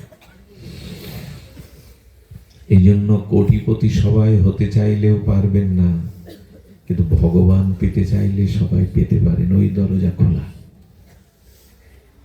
ভগবান এমন বলেনি যে ওই আমাকে পাবে, এই আমাকে পাবে না। একটু সরল হও, একটু ভগৎ ভজনের পথে এসো। আমি তোমাকে দেখা দেওয়ার জন্য ব্যস্ত। শিশুকালে লুকোচুরি খেলতাম না, পলাটু খেলা বলে, এটা খেলতাম না বাচ্চারা মিলে। তো যিনি লুকাতেন, খেলাতে যিনি লুকাতেন, উনি কি চিরদিনের জন্যই লুকিয়ে থাকতেন? 24 ঘন্টার জন্য লুকাতেন? লুকাতেন কেন জানেন? ও আমাকে খুঁজে নেবে, এটাই তো খেলা, এটাই তো আনন্দ। সামনে থাকলে আনন্দ নেই, খুঁজে নেওয়াটাই আনন্দ। ভগবান বলছেন তোমাকে দেখা দেওয়ার জন্যই আমি দেখা দেওয়ার জন্যই ব্যাকুল। তুমি আমাকে পেলেই তো আনন্দ পাবে, আমি দেখা দেওয়ার জন্য একটু ব্যাকুল। কিন্তু আড়ালে কেন জানো? কারণ খুঁজে নেওয়ার মধ্যেই আনন্দ। এই সাধু সঙ্গে, হরি নামে, হরি কথায় আমাকে খোঁজো, খোঁজার মধ্যেই আনন্দ। আর যিনি লুকান, তিনি দেখা দেওয়ার জন্য ব্যস্ত হয়ে যান। একটু বিলম্ব হলে, খুঁজে না পেলে উনি সংকেত দেন, ইশারা দেন। ভগবান ওই সাধু সঙ্গে এসে ইশারা করেন, সংকেত দেন, আমি একটু লুকিয়ে আছি, আমাকে খুঁজে নেওয়ায় আনন্দ, একটু খুঁজে ফেরো। সাধু সঙ্গ আমাকে খুঁজে নাও। আমার ভজন কাকে বলে জানে? ভজন কাকে বলে? একবার দাও, একবার। ভজন কাকে বলে জানেন? একবার দাও মা, একবার দাও। ভজন কাকে বলে? হারানো বস্তুকে খোঁজার নাম হলো, শুনেছেন কি কথাটা? ভজন কাকে বলে? যাকে হারিয়েছি তাকে খুঁজে ফেরার নাম হলো ভজন। তাকে খুঁজতে হবে। যাই হোক, সময় চলে যাচ্ছে। আমি বলি কি, সংসারের কামনা বাসনা, বিষয় ভোগ বাসনা আর বাড়িয়েন না। এর পেছনে ছুটতে গেলে যেমন রেগেছেন, চেষ্টার দ্বারা যা পেয়েছেন তাতে সন্তুষ্ট থাকুন। আমাদের বিপদ কি জানেন, একটা সময় মানুষ পায়ে হেঁটে গতাগতি করতো না? 100 বছর আগে, 200 বছর কি 100 বছর আগে কি করতো বাবা? যারা পুরনো দিনের মানুষ আছে হেঁটে যেতেন না আত্মীয়র বাড়ি, কোনো নগরে প্রান্তরে। তারপরে এই জগৎ আমাদের সুবিধা দেখালো, হেঁটে যেতে দেরি হবে, কষ্ট হবে, সাইকেল না, বাইসাইকেল না। দেখুন, জগতে যত ভোগের সুবিধা বাড়াবেন, আপনি মনে করছেন এটা সুবিধা, কিন্তু তত বেশি অসুবিধা আপনি জড়িয়ে যাবেন। দৃষ্টান্ত শুনুন, ভালো লাগবে। সাইকেল হলো, আচ্ছা হেঁটে যেতে গিয়ে টায়ার পাঞ্চার হয় তো? হেঁটে গিয়ে সাইকেল গর্তে পড়ে তো? উল্টে গিয়ে হাত পা কাটে তো? সাইকেলের সুবিধা মনে করলাম, কিন্তু ওতে অসুবিধা বেশি। আচ্ছা, সাইকেলে তো আরো দেরি লাগে, এবার মোটর সাইকেল, ওটা আরো বড় বিপদ। সাইকেলে পড়লে কিছুটা বাঁচলাম, কিন্তু মোটর সাইকেলে আপনি মনে করছেন সুবিধা বাড়াচ্ছেন, সুখ বাড়াচ্ছেন, আসলে ওর মধ্যে সুবিধা বাড়ানোর সাথে সাথে অসুবিধাটাও বাড়াচ্ছেন। এরপরে প্রাইভেট কার, এরপরে অমুক তমুক, ব্যক্তিগত বিমানও আছে অনেকে। আমরা সুবিধা বাড়াই মনে করি। সংসারে দুতলা বাড়ি হলে, সুন্দরী রমণী হলে, ছেলে ডাক্তার ইঞ্জিনিয়ার হলে, মেয়ের জামাই খুব বড় লোক হলে, সব বাড়ায়। এই যে সুখের বিষয়গুলো বাড়ায়, কিন্তু যত বাড়ায়, সুবিধা যত করতে যায়, 100 বছর আগে মানুষের এত রোগ শোক জ্বালা যন্ত্রণা এত ছিল না, এত যন্ত্রণা এত রোগ ছিল না। মানুষ জগতে যত সুবিধা ভোগ করতে চাইবে, তত রোগ এসে ধরবে। ভোগ যত করবেন, তত সমস্যা দেখা দেবে। সেই সবার জানা, এখানে 8 থেকে 80 বছর যারা এসেছেন সবাই জানেন, তবু আর একবার স্মরণ করিয়ে নিই। একবার একজন সন্ন্যাসী বনের মধ্যে কুঠির বেঁধে ভজন করতে লাগলো। ভজন করতে কি হয়, একটা কাপড় আর একটা গীতা। ওই কাপড়টা স্নান করে এসে পরে, তো বনের মধ্যে তো একটা বনের ইঁদুর এসে গীতার পৃষ্ঠা কাটে আর কাপড় কেটে দেয়। আচ্ছা, এইভাবে আমি সন্ন্যাসী মানুষ, সর্বত্যাগী মানুষ, এইভাবে যদি ইঁদুর জ্বালাতন করতে থাকে, কাপড় পাবো কোথায়? গীতাটা কেটে দিলে পড়বোটাকে? গ্রামের এক লোককে ডেকে বললো, ইঁদুর হয়েছে, আর জায়গা পায়নি। দেখুন, বিষয় মানুষের সঙ্গ করলে কি হয়। সাধু আসলে জানতে চেয়েছে এক বিষয়ী, ঘোর বিষয়ী সংসারী লোকের কাছে, বলতো, বলে এ তো খুব সহজ ব্যাপার বাবা, আমি একটা বিড়াল এনে দিই, বিড়াল পোষে। বিড়াল পুষলে আর ইঁদুরের যন্ত্রণায় গীতাও কাটবে না, কাপড়ও কাটবে না। ভালো যুক্তি। এই দেখুন, আমরা যত সুবিধা বাড়াতে চাই, জগতে ভোগ বাড়াতে চাই, তত সমস্যা এসে। কিন্তু এইটা আমাদের ঠিক মনে, কারণ যার যত বেশি আছে ওখানে দেখবেন যন্ত্রণা তত বেশি। এটা দেখবেন, মনে করি বাইরে দিয়ে মনে করি ওরা খুব সুখে আছে, ওদের যন্ত্রণাটা বেশি। তো বিড়াল আনা হলো। তো বিড়াল যখন ক্ষুধায় মিউ মিউ করে জঙ্গলের মধ্যে, সাধু ব্যক্তি বিড়ালের খাবার কোথায় পাবে? 2-4 দিন গ্রামের লোক দুধ দিয়ে যেতে লাগলো। সাধুর ওখানে তো আর মাছ মাংস দেবে না। প্রতিদিন কি দুধ চাওয়া যায়? প্রতিদিন কি দুধের আশায় বসে থাকা যায়? সেই বিষয়ী ব্যক্তি বলল, বাবা, গাভী তো আমাদের মাতা, গোমাতা, 36 কোটি দেবতার মধ্যে একটা গাভী পুষুন। শুরু হলো গাভী পোষা। তা গাভীরও তো খাদ্য জোগাতে হবে। গাভীর জন্য খড় কুটো আর কোথায় পাবে? আবার সেই বিষয়ী লোকের বিষয়ী যুক্তি, বাবা এক কাজ করেন, এই ক্ষেতটা আপনি যা কিছু দিয়েন, এই ক্ষেতটা আমি আপনার 2-3 বছর আপনার জন্য লিখে দিই। আপনি এতে ওই একটু ঘাস আমরাই করে দেব, আপনি একটু দেখভাল করবেন, তাতে ঘাস হবে, গাভীটাও খেতে পারবে। এই করতে করতে বেড়ে চললো। শেষে আর ওই ক্ষেত দেখতে গিয়ে, গাভী দেখতে গিয়ে, বিড়ালের চিন্তা করতে গিয়ে মালা থলে উঠলো ছিকেতে, ভজন উঠলো ছিকেতে। সংসারে আমরা মনে করি এটা হলে সুখ হবে, ওটা হলে সুখ হবে। জানেন, যারা খুব শিল্পপতি, 8-10টা কারখানার মালিক, কোটি কোটি টাকা আয়, 100-200 জন মানুষ খাটায়, ওরা রাত 2টোর সময় ছটফট করে, দামি খাটে ঘুম হয় না, ঘুমের বড়ি খেয়ে ঘুমাতে হয়। আর যারা 500 টাকার মাটির জোন দেওয়া মানুষ, ওদের ঘরে গিয়ে দেখুন একটা মাদুর বিছিয়ে নাক ডেকে পরমানন্দে ঘুমাচ্ছে, ওর ঘুমের বড়ি লাগে না। আমরা সুখ পাবো বলে বাড়িয়ে চলি, কিন্তু যত সুবিধা বাড়াতে গেছে পৃথিবী, তত অসুবিধাগুলো এসে দাঁড়িয়েছে। হ্যাঁ, কত কষ্ট। এখন মানুষের তো শারীরিক পরিশ্রম নাই। আরে আগে ন্যাশনাল টেলিভিশনটা ছাড়তে গেলে, চ্যানেল বদলাতে গেলে কি করতে হতো? খাটে বসে বসে টিভি দেখছেন, অন্য চ্যানেলে দিতে গেলে কি করতে হতো? উঠে গিয়ে চ্যানেল মোড়াতে হতো, অ্যান্টেনাটা এপাশ ওপাশ করতে হতো, ছবি আসছে না। এখন ডিশ এসে গেছে, আর এখন চ্যানেল মোড়াতে হবে না, হাতে কি থাকে? রিমোট থাকে। এত সুবিধা। এই সুবিধা ভোগ করতে গিয়েই করোনার আবির্ভাব হলো। সবসময় এসির মধ্যে, বাড়ির মধ্যে গাড়ি ঢুকবে, সিঁড়ি দিয়ে গাড়ি উপরে উঠবে, সে সিঁড়িটাও করা, নামবে না। যারা যত জগতের ভোগ আর বিষয় ভোগের মধ্যে নিমজ্জিত, বলে ভোগ করলে রোগ এসে দাঁড়াবে। এই জন্য সবসময় সুবিধা চাইতে যেও না। ভোগের পথে ওই যে ধ্যায়তে বিষয়ং পুংসা সংযত সংজায়ত কামাত কামাত ক্রোধ বিজায়তে, এই যে মহাবাণী গীতার 2য় অধ্যায়ে ভগবান এই সাংখ্যযোগে বলেছেন শ্লোকটি, এটার থেকেই ধীরে ধীরে আমাদের পতন আসে। আমি বলি কি, ওই কীট পতঙ্গগুলো, আচ্ছা কীট পতঙ্গগুলো আগুনের রূপ দেখে ঝাঁপ দিয়ে আগুনের মধ্যে গিয়ে পুড়ে মরল।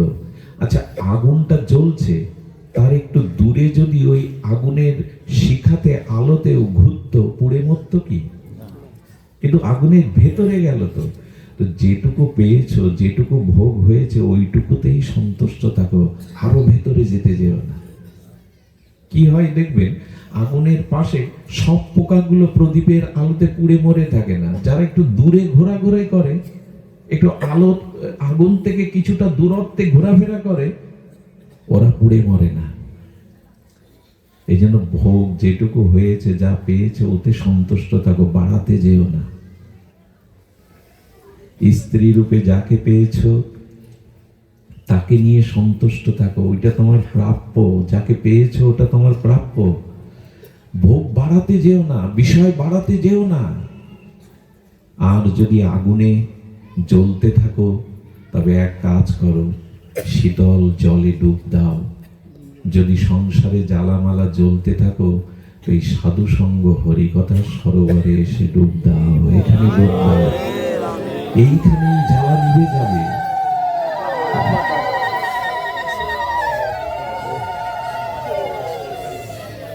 এইখানেই জ্বালা নিভে যাবে। কিন্তু আমাদের জ্বালা নিচ্ছে না কেন জানেন? খুব ভালো করে ধ্যান দিন। কথাটি আজকের সার কথা। সার কথা হলো এই, যে আপনি মন্দিরে গিয়ে ভগবত দর্শন করেন, যখন রাধা কৃষ্ণকে মন্দিরে গিয়ে দেখেন, তখন আপনার মনের ভাব কেমন থাকে, শ্রদ্ধা কেমন থাকে, অঙ্গভঙ্গিমা কেমন থাকে। কিন্তু মন্দির থেকে বেরিয়ে বাইরে এসে ওই ভাবটা থাকে, তো থাকে কি? কিন্তু লক্ষ্য করুন তো, ভগবান কি শুধু মন্দিরে আছে? বরঞ্চ ওই রাজমিস্ত্রি তৈরি করা, কোন মালিকের টাকায় তৈরি করা ইট কাঠ দিয়ে মন্দিরের থেকে শ্রেষ্ঠ মন্দির মানুষের দেহ মন্দির। এই দেহ মন্দিরেই ভগবান আছেন। যেদিন আপনি মন্দিরে যে দৃষ্টিতে, যেভাবে, যে শ্রদ্ধায় দেবতাকে দেখেন, ভগবানকে দেখেন, প্রতিটি মানুষের মধ্যে যখন ওই ভাব নিয়ে ভগবান দেখবেন, তখনই আপনার আনন্দের পথ রচনা হবে, খুলে যাবে। না, আমাদের দুর্দশা কি জানেন? আমাদের দুঃসদা মন্দিরে গিয়ে প্রণাম করি, মন্দিরে গিয়ে শুদ্ধ ভাব রাখি, বাইরে এসে আর মনে করি ভগবান শুধু ওখানে। যারা মন্দিরে শুধু ভগবান দেখে, আর কোথাও ভগবান দেখে না, এদের দৃষ্টি ক্ষুদ্র, সামান্য, সাধারণ। যারা সবার মধ্যে ভগবান আছেন এটা দেখেন, এদের দৃষ্টি অসাধারণ। এরাই ভগবত প্রাপ্তির অধিকারী। আমাদের কি যন্ত্রণা দেখুন, পথে ফুল পড়ে থাকতে দেখলে জুতো দিয়ে ফুলটা মারায় না। ফুল পবিত্র, ওটা ভগবানের সেবায় লাগে, ভক্তের গলে মালা হয়, ফুল শুদ্ধ ভেবে মারিয়ে যায় না, অথচ পিতামাতাকে মারিয়ে যায়, গুরুজনকে মারিয়ে যায়, তাদের অপমান করে পথ চলি। সাধুগুরু দেখলে টিটকারি করি, বৈষ্ণবের হাতে মালা দেখলে, মালা তিলক দেখলে কুটুক্তি করি। ফুল ফুলকে মারিয়ে যায় না, এদেরকে মারিয়ে যায়। এ কোন বুদ্ধি?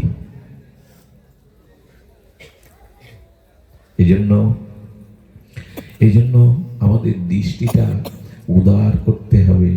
একটা জিনিস বলি, অপরের ভালো যতদিন না দেখতে শুরু করবেন ততদিন আপনার ভালো হবে না। এই কথাটি আজ এখান থেকে লিখে নিয়ে যান হৃদয়ে। অপরের ভালো না দেখলে, অপরের ভালো না চাইলে আপনার ভালো হতে পারে না।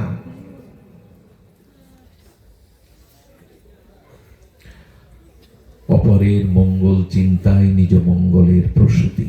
জন্ম হবে তখন আপনার ভিতরে মঙ্গলের জন্ম হবে, যখন অন্যের মঙ্গল চাইবেন, অন্যের কল্যাণ চাইবেন। এটাই খুব সহজ কথা শাস্ত্র বলেছে, কিন্তু আমরা কঠিন করে দিয়েছি। একটা ভক্তলীলা বলি, বলে পাঠ বিশ্রাম করব। ভক্তলীলাটি অপূর্ব। ভক্তলীলাটি একটু অপূর্ব বলি, বিশেষ করে এখানে মায়েদের সংখ্যা অনেক বেশি, এই জন্য আমার মনে এলো কথাটি। সেটা হলো আমাদের ভক্তমাল চরিত্রে এই চরিত্রটি এসেছে। ভক্তমাল রচয়িতা নাভাজি গোস্বামী ভক্ত চরিত্রের কথা অসংখ্য বলেছেন, তারকার মতো। তার মধ্যে বলেছেন মান্দারসাজি, ওই দেশের নাম এমন। মান্দারসাজি বলে এক মাতা, তিনি রাজরানী ছিলেন। কি রানী ছিলেন? রাজরানী ছিলেন। কিন্তু তিনি গুরু কৃপায়, সাধু কৃপায় এমন একটা প্রজ্ঞা জ্ঞান লাভ করেছিলেন, তিনি রানী হলেও তার পতিদেবতা নৃপতি রাজাকে বললেন, রাজা আমি সন্তান গ্রহণ করব, তবে এমন সন্তান গ্রহণ করে এমন ভজন শিক্ষা দেব যাতে আমার গর্ভই তার শেষ গর্ভ হয়, আর কোনো মার গর্ভে যেন তাকে জন্মাতে। কত বড় কথা বলো তোমার। এই মান্দারসিজি বলছেন তার স্বামীকে, আমি এমন সন্তান সাধনার দ্বারা, আরাধনার দ্বারা, সংযমের দ্বারা, তপস্যার দ্বারা আনবো যাতে আমার গর্ভই তার শেষ গর্ভ হয়, পুনরায় যেন আর কোনো গর্ভে তাকে। এরকম ভাবেন তো আপনারা? আর যেন এই জন্ম মৃত্যু চক্রে না আসে। একটা কথা বলি, মাতা না সৎসৎ, পিতা না সৎসৎ। ভাগবত বলেছে গর্ভধারিণী মা জন্ম দিয়েও মা নয় যদি সন্তানকে মৃত্যুর উপারে পৌঁছে না দিতে পারে। রামপ্রসাদ একটা কথা বলেছেন, এই মাতৃ সাধক প্রসব করলে হয় না মাতা, যে না বোঝে সন্তান। এইসব গানগুলো এখন কালী পূজায় বাজে না, এখন ডিজে বাজে, অশ্লীল গান বাজে। এই গানগুলো এক সময় বাজতো, আর এই শব্দগুলো কানে গেলেই মন নির্মল হয়ে যেত। দেখুন তো এই শব্দটা কেমন লাগে, আমার চেতনা চৈতন্য করে দে মা চৈতন্যময়ী। শুনলেই হৃদয় নাড়া দেয়, আমার চেতনা চৈতন্য করে দে মা চৈতন্যময়ী। এসব গান হারিয়ে গেছে আজকাল। কালী পূজা মানে, দুর্গা পূজা মানে অশ্লীল গান, অশ্লীল লাইটিং। আর একদিন কালী পূজা হলে তো সেখানে কনসার্ট, গানের নাচানাচি, গাওয়া গাবি। এই ধর্মের সামনে, দেবদেবীর সামনে আমরা যা শুরু করেছি তাতে আমাদের মঙ্গল আর হয়েছে। মা বোন মিলে একটা ছোট্ট বাচ্চাকে স্টেজে তুলে হাতে তালি দেয়া হয়, ওই অশ্লীল হিন্দি গানের সুরে সুরে আমার ঘরের ছোট্ট মেয়েটা অশ্লীল নাচ শিখছে টিভিতে দেখে দেখে, আর আমরা হাততালি দিচ্ছি। কোথায় এই জাতির অধঃপতন হলে এটা হয়? একবার আমি গাড়িতে যেতে গিয়ে দুর্গাপূজার প্যান্ডেলে দেখি ছোট বাচ্চাকে অশ্লীল পোশাক পরিয়ে ডিজের গানে গানে অশ্লীল নৃত্য করানো হচ্ছে, ওইটুকু বাচ্চাকে, আর 2-300 লোক হিন্দু নরনারী হাততালি দিয়ে তাকে প্রশংসা করছে। সব শেষ হয়ে গেল। এই জন্য পূজা পার্বণের ক্ষেত্রগুলো অন্তত পবিত্র রাখুন। গান বাজনা দিন, ওটা সমাজে দরকার। খেলাধুলো, গান বাজনা, সংস্কৃতি না হলে সব নেশাগ্রস্ত হয়ে যাবে, ভুল পথে চলে যাবে। কিন্তু মায়ের সামনে এইসব করার অধিকার নেই আপনার আমার। জগৎ জননী মা ওই নিত্য অশ্লীল গান, কনসার্ট এইসব শুনতে আসে না জগতে। কে কাকে বোঝাবেন? কমিটির লোকজনই কি ভজন করে? যারা এই পূজা করছে তারা কি ভজন সাধন করে? তারা কি দীক্ষা শিক্ষা নিয়ে বুঝেছে যে ধর্ম কি বলেছে, গীতা ভাগবত কি বলেছে? তারা 10,000 লোক এক জায়গায় করতে পারলে এই কমিটি সার্থক হবে। তাই গান দাও, যা দাও, লোক জোগাড় করো। এসব দুর্দশার কথা বলি না, বলতে বলতে 9 বছর বয়স থেকে বলা শুরু করেছি, থামিনি, কিন্তু কাজ হয়নি। পাথরে ঢেলা ছুড়লে, পাহাড়ের গায়ে ঢেলা ছুড়লে মাটির ঢেলাটা গুঁড়ো হয়ে যায়, পাথরের কিছু হয় না। আমার এই কথাগুলো হয়তো আজকের সমাজে তাই কাজে লাগবে না। আমরা আমাদের ভোগ প্রবৃত্তি, আনন্দ নিয়ে মেতে আছি, কিন্তু বুঝি না আনন্দ কোনটা। আজ বিদেশি অগ্রাসনে, বিদেশি সংস্কৃতির অগ্রাসনে শেষ হয়ে গেল। এখানে বসে আপনি ভাগবত শুনছেন, অথচ যারা আপনার সংসার চালাবে, যারা সংসারের হাল ধরবে, যারা পিতামাতার উদ্ধার করবে, তারা এখন ঘরে বসে মোবাইলে, নেটে নরকের পথে চলছে। আপনি এখানে বসে কি করবেন? ওরা রাস্তার ধারে, ব্রিজের উপরে, ওরা ঘরের মধ্যে বুঁদ হয়ে আছে। কারণ কি জানেন? ওদের সাধনার দ্বারা পৃথিবীতে আনেনি। ওদের গর্ভে থাকতে কোনো তপস্যা মা করেনি, হরিনাম ত্যাগ বৈরাগ্য করেনি। স্বামীর কাছ থেকে সন্তান গ্রহণের সময় পবিত্র চিন্তা, তপস্যা, শুদ্ধতা ছিল না। আর ছোটবেলা থেকে ওদের ঠাকুর ঘরে ভজন সাধন শিক্ষা দেইনি। ওদের MA BA পাস করাতে চেয়েছি, মাস্টার ডাক্তার করাতে চেয়েছি, মানুষ করতে চাইনি। মানুষ হওয়া এক কথা, ডাক্তার মাস্টার হওয়া আর এক কথা। এক মহাপুরুষের কাছে গেছেন, পেছনে দাঁড়িয়েছে হাত জোর করে। সেই মহাপুরুষ পেছনে একটু চোখে তাকিয়ে বললে, কিছু বলবি রে? হ্যাঁ ঠাকুর বলবো। বল। বলো, ঠাকুর আমার ছেলে, একমাত্র ছেলে। বাহ, তোর একমাত্র ছেলে, এটা খুব আনন্দের খবর। আর কি বলবি? বলো, ছেলেকে ডাক্তার বানিয়েছি। বলো, তোর আনন্দের তো সীমা নেই। একমাত্র পুত্র, তাকে ডাক্তার করেছে। আর কি বলবি? বলে, ছেলেকে বিবাহ দিয়েছি সুন্দরী দেখে। বলে, তোর আনন্দে তো আমার নাচতে ইচ্ছা করছে। আর কি বলবি? বলেন, ছেলে ঘালো ধাক্কা দিয়ে বের করে দিয়েছে, ভাত দেয় না। উনি খুব কঠোর স্বরে বললেন, ছেলেকে ডাক্তার করতে চেয়েছিলি, মানুষ করতে চাসনি। যদি মানুষ করতে চাইতিস তো কোনো সৎ মানুষের সাথে যুক্ত করে দিতেস। কত বড় আমাদের বুদ্ধি ভ্রষ্ট হয়ে গেছে। ছেলেটার অঙ্কে কাঁচা, তাই ভালো মাস্টার রাখি, 5,000 টাকা মাসে। গান শেখাতে চাই, তাই সঙ্গীতের শিক্ষক রাখি। ছেলেটা ক্রিকেট খেলতে ভালোবাসে, কোচার রাখি, ফুটবলের কোচ রাখি। কিন্তু মানুষ হওয়ার জন্য কোনো গুরুর কাছে পাঠায় না। ভগবত ভক্তির জন্য তাকে কোনো সাধুর কাছে পাঠায় না। এই হলো আমাদের বুদ্ধি। আর যা হওয়ার তাই হচ্ছে। এত কালী পূজা, এত লক্ষ্মী পূজা, এত দুর্গা পূজা, অথচ আমার ঘরের লক্ষ্মী কোডে দাঁড়িয়ে ধর্ম বাবা আমাকে অস্বীকার করে বলছেন, ওর হাত ধরে আমি গাছতলায় থাকবো, তবু এই ধর্মে এই বাবা আমার কাছে যাব না। কেমন লাগে দেখুন তো। ঘরের লক্ষ্মীকে শিক্ষা দিতে পারছেন না, ঘরের সরস্বতীকে রক্ষা করতে পারছেন না, হই হুল্লোড় করছেন অনেক। ওদের রক্ষা করতে গেলে বাড়িতে ধর্ম জ্ঞান দিতে হতো, ধর্ম চর্চা থাকতে হতো, গীতা ভাগবতের অনুশীলন হতে হতো। আমি যখন শিশু, আমার বাবা মা ভোর 4টেই উঠে ভগবানের আরাধনা করতে গিয়ে ওই ভোরে ঘুম থেকে আমাকে কোলে বসিয়ে রাখতেন। প্রদীপের আলোতে আমার পিতা আমাকে ছোটবেলায় গীতা হাতে তুলে দিয়েছিলেন। মরার সময় বলেছিলেন, গীতা, সাধুসঙ্গ এগুলো ছাড়িস না, এগুলো বাঁচবার উপায়। পেছোতে গিয়েও মনে পড়ে তার কথা, তিনি তো বলে গেছেন এগুলো যেন না ছাড়ে। ঘরে মন্দির তৈরি করুন, সংসারটাই মন্দির করুন। ওইখান থেকেই তারা যে শিক্ষা পাবে। এপিজে আব্দুল কালাম, ভারতের প্রাক্তন প্রেসিডেন্ট, এই বিশ্ব নন্দিত পরমাণু বিজ্ঞানী এপিজে আব্দুল কালামের নাম শুনতে দেবতার মতো এই মানুষটা, এত বড় বৈজ্ঞানিক, মরে যাওয়ার পরে কিছু গ্রন্থ ছাড়া তার কাছে আর কিছু পাওয়া যায়নি। বিবাহ করেননি সারা জীবন। শিশুদের ভালোবাসতেন, মানুষের জ্ঞান দানের ব্রত নিয়েছিলেন।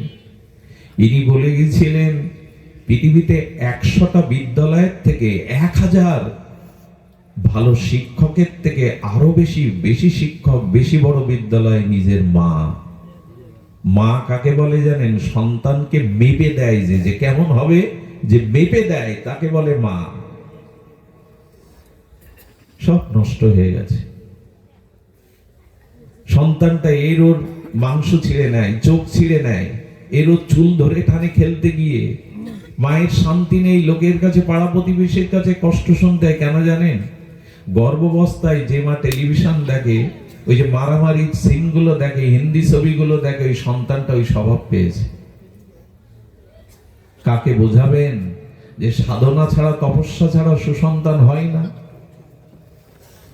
এই জন্য বাড়িতেই ধর্ম চর্চা, অনুশীলন ছোটবেলা থেকে করুন, নালে পথ পাওয়া যাবে না। আগামীতে যে দিন আসছে, এদের উপরে ভাত দিয়ে এই সমাজ, এই জাতি বাঁচতে পারবে না।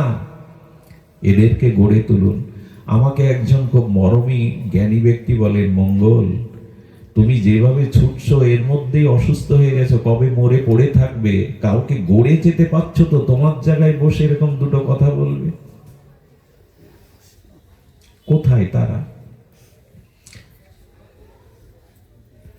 আজ আমরা ডাক্তার করতে চাইছি, মাস্টার করতে চাইছি, সন্তানকে চরিত্রবান সাধু করতে চাইছি না, ত্যাগী সন্ন্যাসী করতে চাইছি না। এই সমাজের জন্য আমাদের দায়ভার কোথায়? সুধীবৃন্দ, সেই মা কি বললেন? মন্দারজি মা বলছেন যে দেখো, আমি এমন সন্তান গর্ভে আনবো যাকে আর পুনরায় কোনো গর্ভে যেন না যেতে হয়। এক এক করে সাধনার দ্বারা 4টি সন্তান এসেছিল। কয়টি? প্রথমটার নাম রেখেছিলেন, মা বলেছিলেন, ওই রাজার ঘরণী বলেছিলেন, সন্তানের নাম তুমি রাখবে না, আমি রাখবো। আপনাদের ঘরে যেসব সন্তান হয়, এটার নাম উল্টো পাল্টা রাখবেন না। এটা গুরুর কাছে, আচার্যের কাছ থেকে নামকরণটা করতে হয়। নামকরণের মধ্যেও একটা আশীর্বাদ থাকে। কয়জন সাধু গিয়েছিল পৃথিবীর সব থেকে সেরা পাপীর বাড়ি। সাধু দেখলেই কেড়ে নিত, মারতো, গালাগালি দিত, তাদের অন্ন দিত না। ইনি অজামিল। কয়েকজন সাধু তার বাড়ি গেছে যে সময় অজামিল বাড়ি ছিল না, চুরি ডাকাতি করতে গেছে। আর এই স্ত্রীকে ত্যাগ করে বেশ্যাকে বিয়ে করে, আর ভোগ বিলাস, চুরি ডাকাতি যা পরে করেছে, ব্রাহ্মণ ঘরের সন্তান, পাপী। তার স্ত্রীর দুয়ারে গেলেন কয়েকজন সাধু, জঙ্গলের মধ্যে খুঁজলেন, যাদের বাড়ি গেলেন সাধুদের বললেন আপনারা এখানে আসবেন না। সাধুদেরকে অপমান করার জন্য বিশেষ লোক জেগে দিয়ে এলো। জঙ্গলের মধ্যে যাদের ঘর দেখছেন ওরা খুব সাধু প্রিয়, মানে ওই সাধুদের একটু অপমান করবে বলে ইচ্ছা করে কূটকৌশল করে পাঠিয়ে, ওই বাড়ি গেলে তারা খাবে, সাধুর কাছে যা আছে কেড়ে নেবে। ওরা পাঠিয়ে দিয়েছে, কিন্তু অজামিল বাড়ি নেই। স্ত্রী কি করবে? পতিতা তো মনে মনে ভাবছে, জীবনে এত পাপ করেছি, এত অন্যায় করেছে, আর সাধু দুয়ারে তাড়িয়ে দেব, কিন্তু কিছুই তো নেই, ঘরে তো কিছুই নেই। তো কোনো রকমে সাধুদের বসতে দিলেন, একটু শীতল জল দিলেন। ওনারা তো দরদি বোঝেন না। শেষে অজামিল এসে তিরস্কার করতে লাগলো, বলল দেখো, আমি তোমাদেরকে ছেড়ে দিতাম না, কেড়ে নিতাম, কিন্তু আমার দুয়ারে এসেছো, স্ত্রী বারবার আমাকে অনুরোধ করছে, তাই তোমাদের আমি কিছু বললাম না, তাড়াতাড়ি কেটে পড়ো।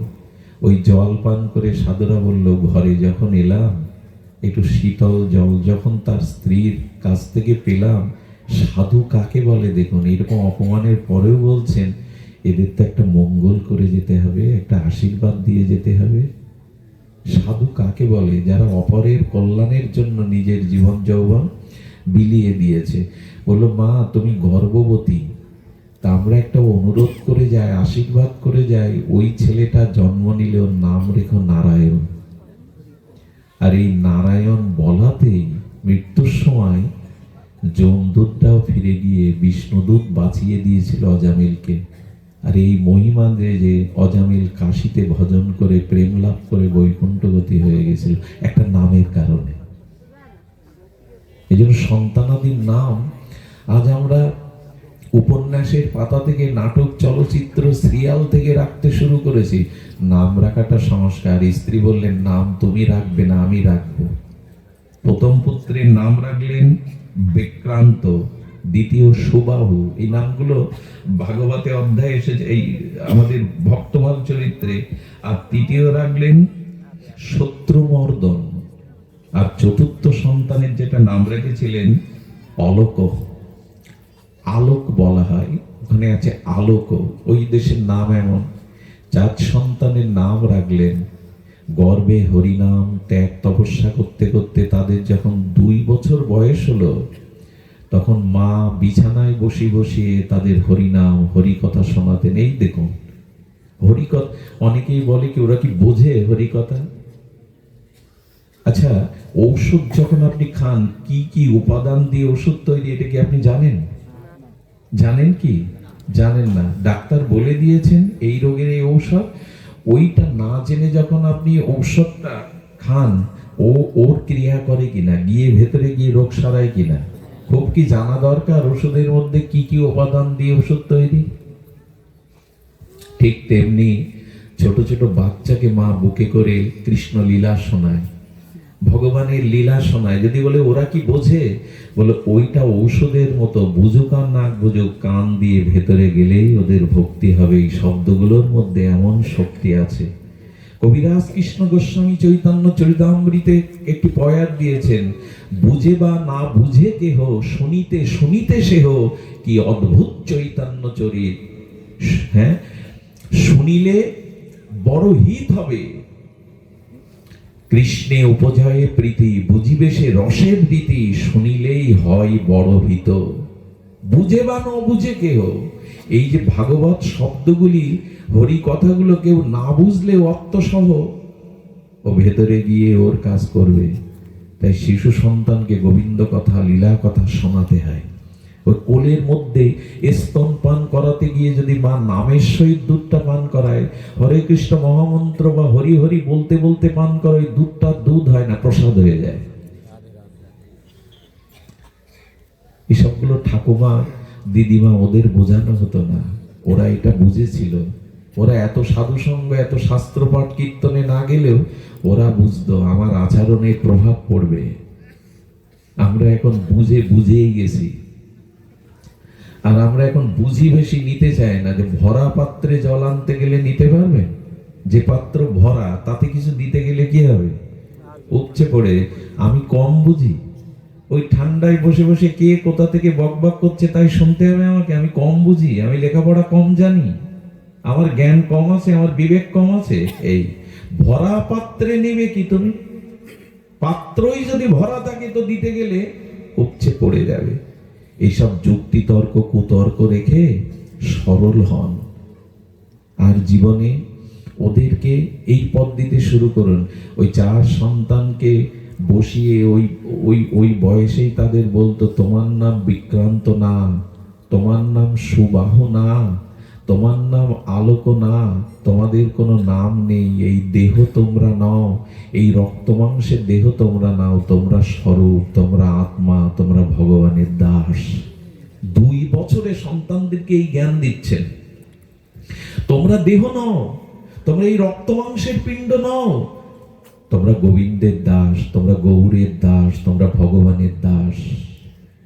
এই দেহটা পোশাক মাত্র। এইভাবে ওদের জ্ঞান দিচ্ছেন, স্বরূপের চিন্তা দিচ্ছেন। এভাবে উপদেশ তাদের দিতে দিতে, কানে হরিনাম দিতে দিতে, ভগবত কথা শোনাতে শোনাতে, আর এই উপদেশ দিতে দিতে তাদের ভিতরে একটা জিনিস বলি, ভক্তি যদি বা তাদের আদর্শ জ্ঞান যদি দিতে হয়, শিশুকালে দেন, পরে গেলে আর কাজে লাগবে না। একথা কার না জানা? মাটি যখন নরম থাকে তখন কুমোর কি করতে পারে? হাড়িও গড়াতে পারে, সরাও গড়াতে পারে। ওই মাটি রৌদ্রে শুকিয়ে গেলে আর হাড়ি কড়া গড়ানো যাবে না। শিশুকালে প্রভাবটা পড়ে সন্তানের মনের ওপরে, স্বভাবের ওপরে প্রভাব পড়ে, পরে আর এই প্রভাব পড়ে না। এই জন্য প্রহ্লাদ মহারাজ বলেছেন, কৌমারান আসারিত প্রাজ্ঞ ভাগবত ধর্মান। যদি ধর্ম করতে হয় শিশুকাল থেকে, কৈশোরকাল থেকে শুরু করো, পরে আর এটা হয় না। পরে আর একবার শ্বাস থেকে উঠে আসলে ও আর বদলানো যায় না। শ্বাসে যেমন পড়বে ঢালাইটা তেমন হবে, পরে আর আঁকা বাঁকা করতে পারবে না। শিশুকালেই থেকে শেখাও। কেমন জানেন? নামদেব, এই বিখ্যাত মহাপুরুষ নামদেব তখন 5 বছর বয়স। তার পিতা কার্যান্তরে যাওয়াই বলল, ঠাকুর ঘরে ঠাকুরকে 1 গ্লাস করে দুগ্ধ সেবা দিস, ঠিক করে দিস, আমি 3 দিন বাদে ফিরবো। ধ্যান দিয়ে শুনুন। ওই নামদেব জন্মেই ছোটবেলা থেকে ভগবতের অনুসারী, পিতামাতা শিক্ষা দিয়েছেন। গরম দুধ তুলসী পাতা দিয়ে বলছে, বিট্টল খাও, বিট্টল খাও। আমি মন্ত্র জানি না, আমি মন্ত্র জানি না। দরজা বন্ধ করে দিয়েছে যে আমি সামনে থাকলে খাবে না। দরজা বন্ধ করে অনেকক্ষণ পরে ঘরে গিয়ে দেখে দুগ্ধের গ্লাস, দুগ্ধ গ্লাসে আছে, পান নেই। বলো, ঠাকুর আমি শিশু বলে, আমি মন্ত্র জানি না বলে, আমি তোমার উপাসনা পদ্ধতি জানি না বলে খাবে না? বাবা বলে গেছে, বাবার কাছে কি মুখ দেখাবো বলো তো? তুমি যদি না পাও আমি বাবাকে কি মুখ দেখাবো? দয়া করে খাও। যখন বারবার বলছে, ওনাকে বলছে, শোনো, যদি না খাও এই হাত তুলে তোমার মাথা পাড়ি। শিশু তো, আর ভগবানের এই সরলতা ভালো লাগে, পাণ্ডিত্য ভালো লাগে না ভগবানের। তারপরে যখন হাত উঠিয়েও বিগ্রহ সাড়া দেয়নি, তখন ঘর থেকে 5 বছরের ছেলে একটা ধারালো ছুরি এনেছে। দেখো ঠাকুর, এই আমি গলায় দিলাম, নকল না, আমি নাটক করছি না, আমি বাবার কাছে মুখ দেখাতে পারবো না।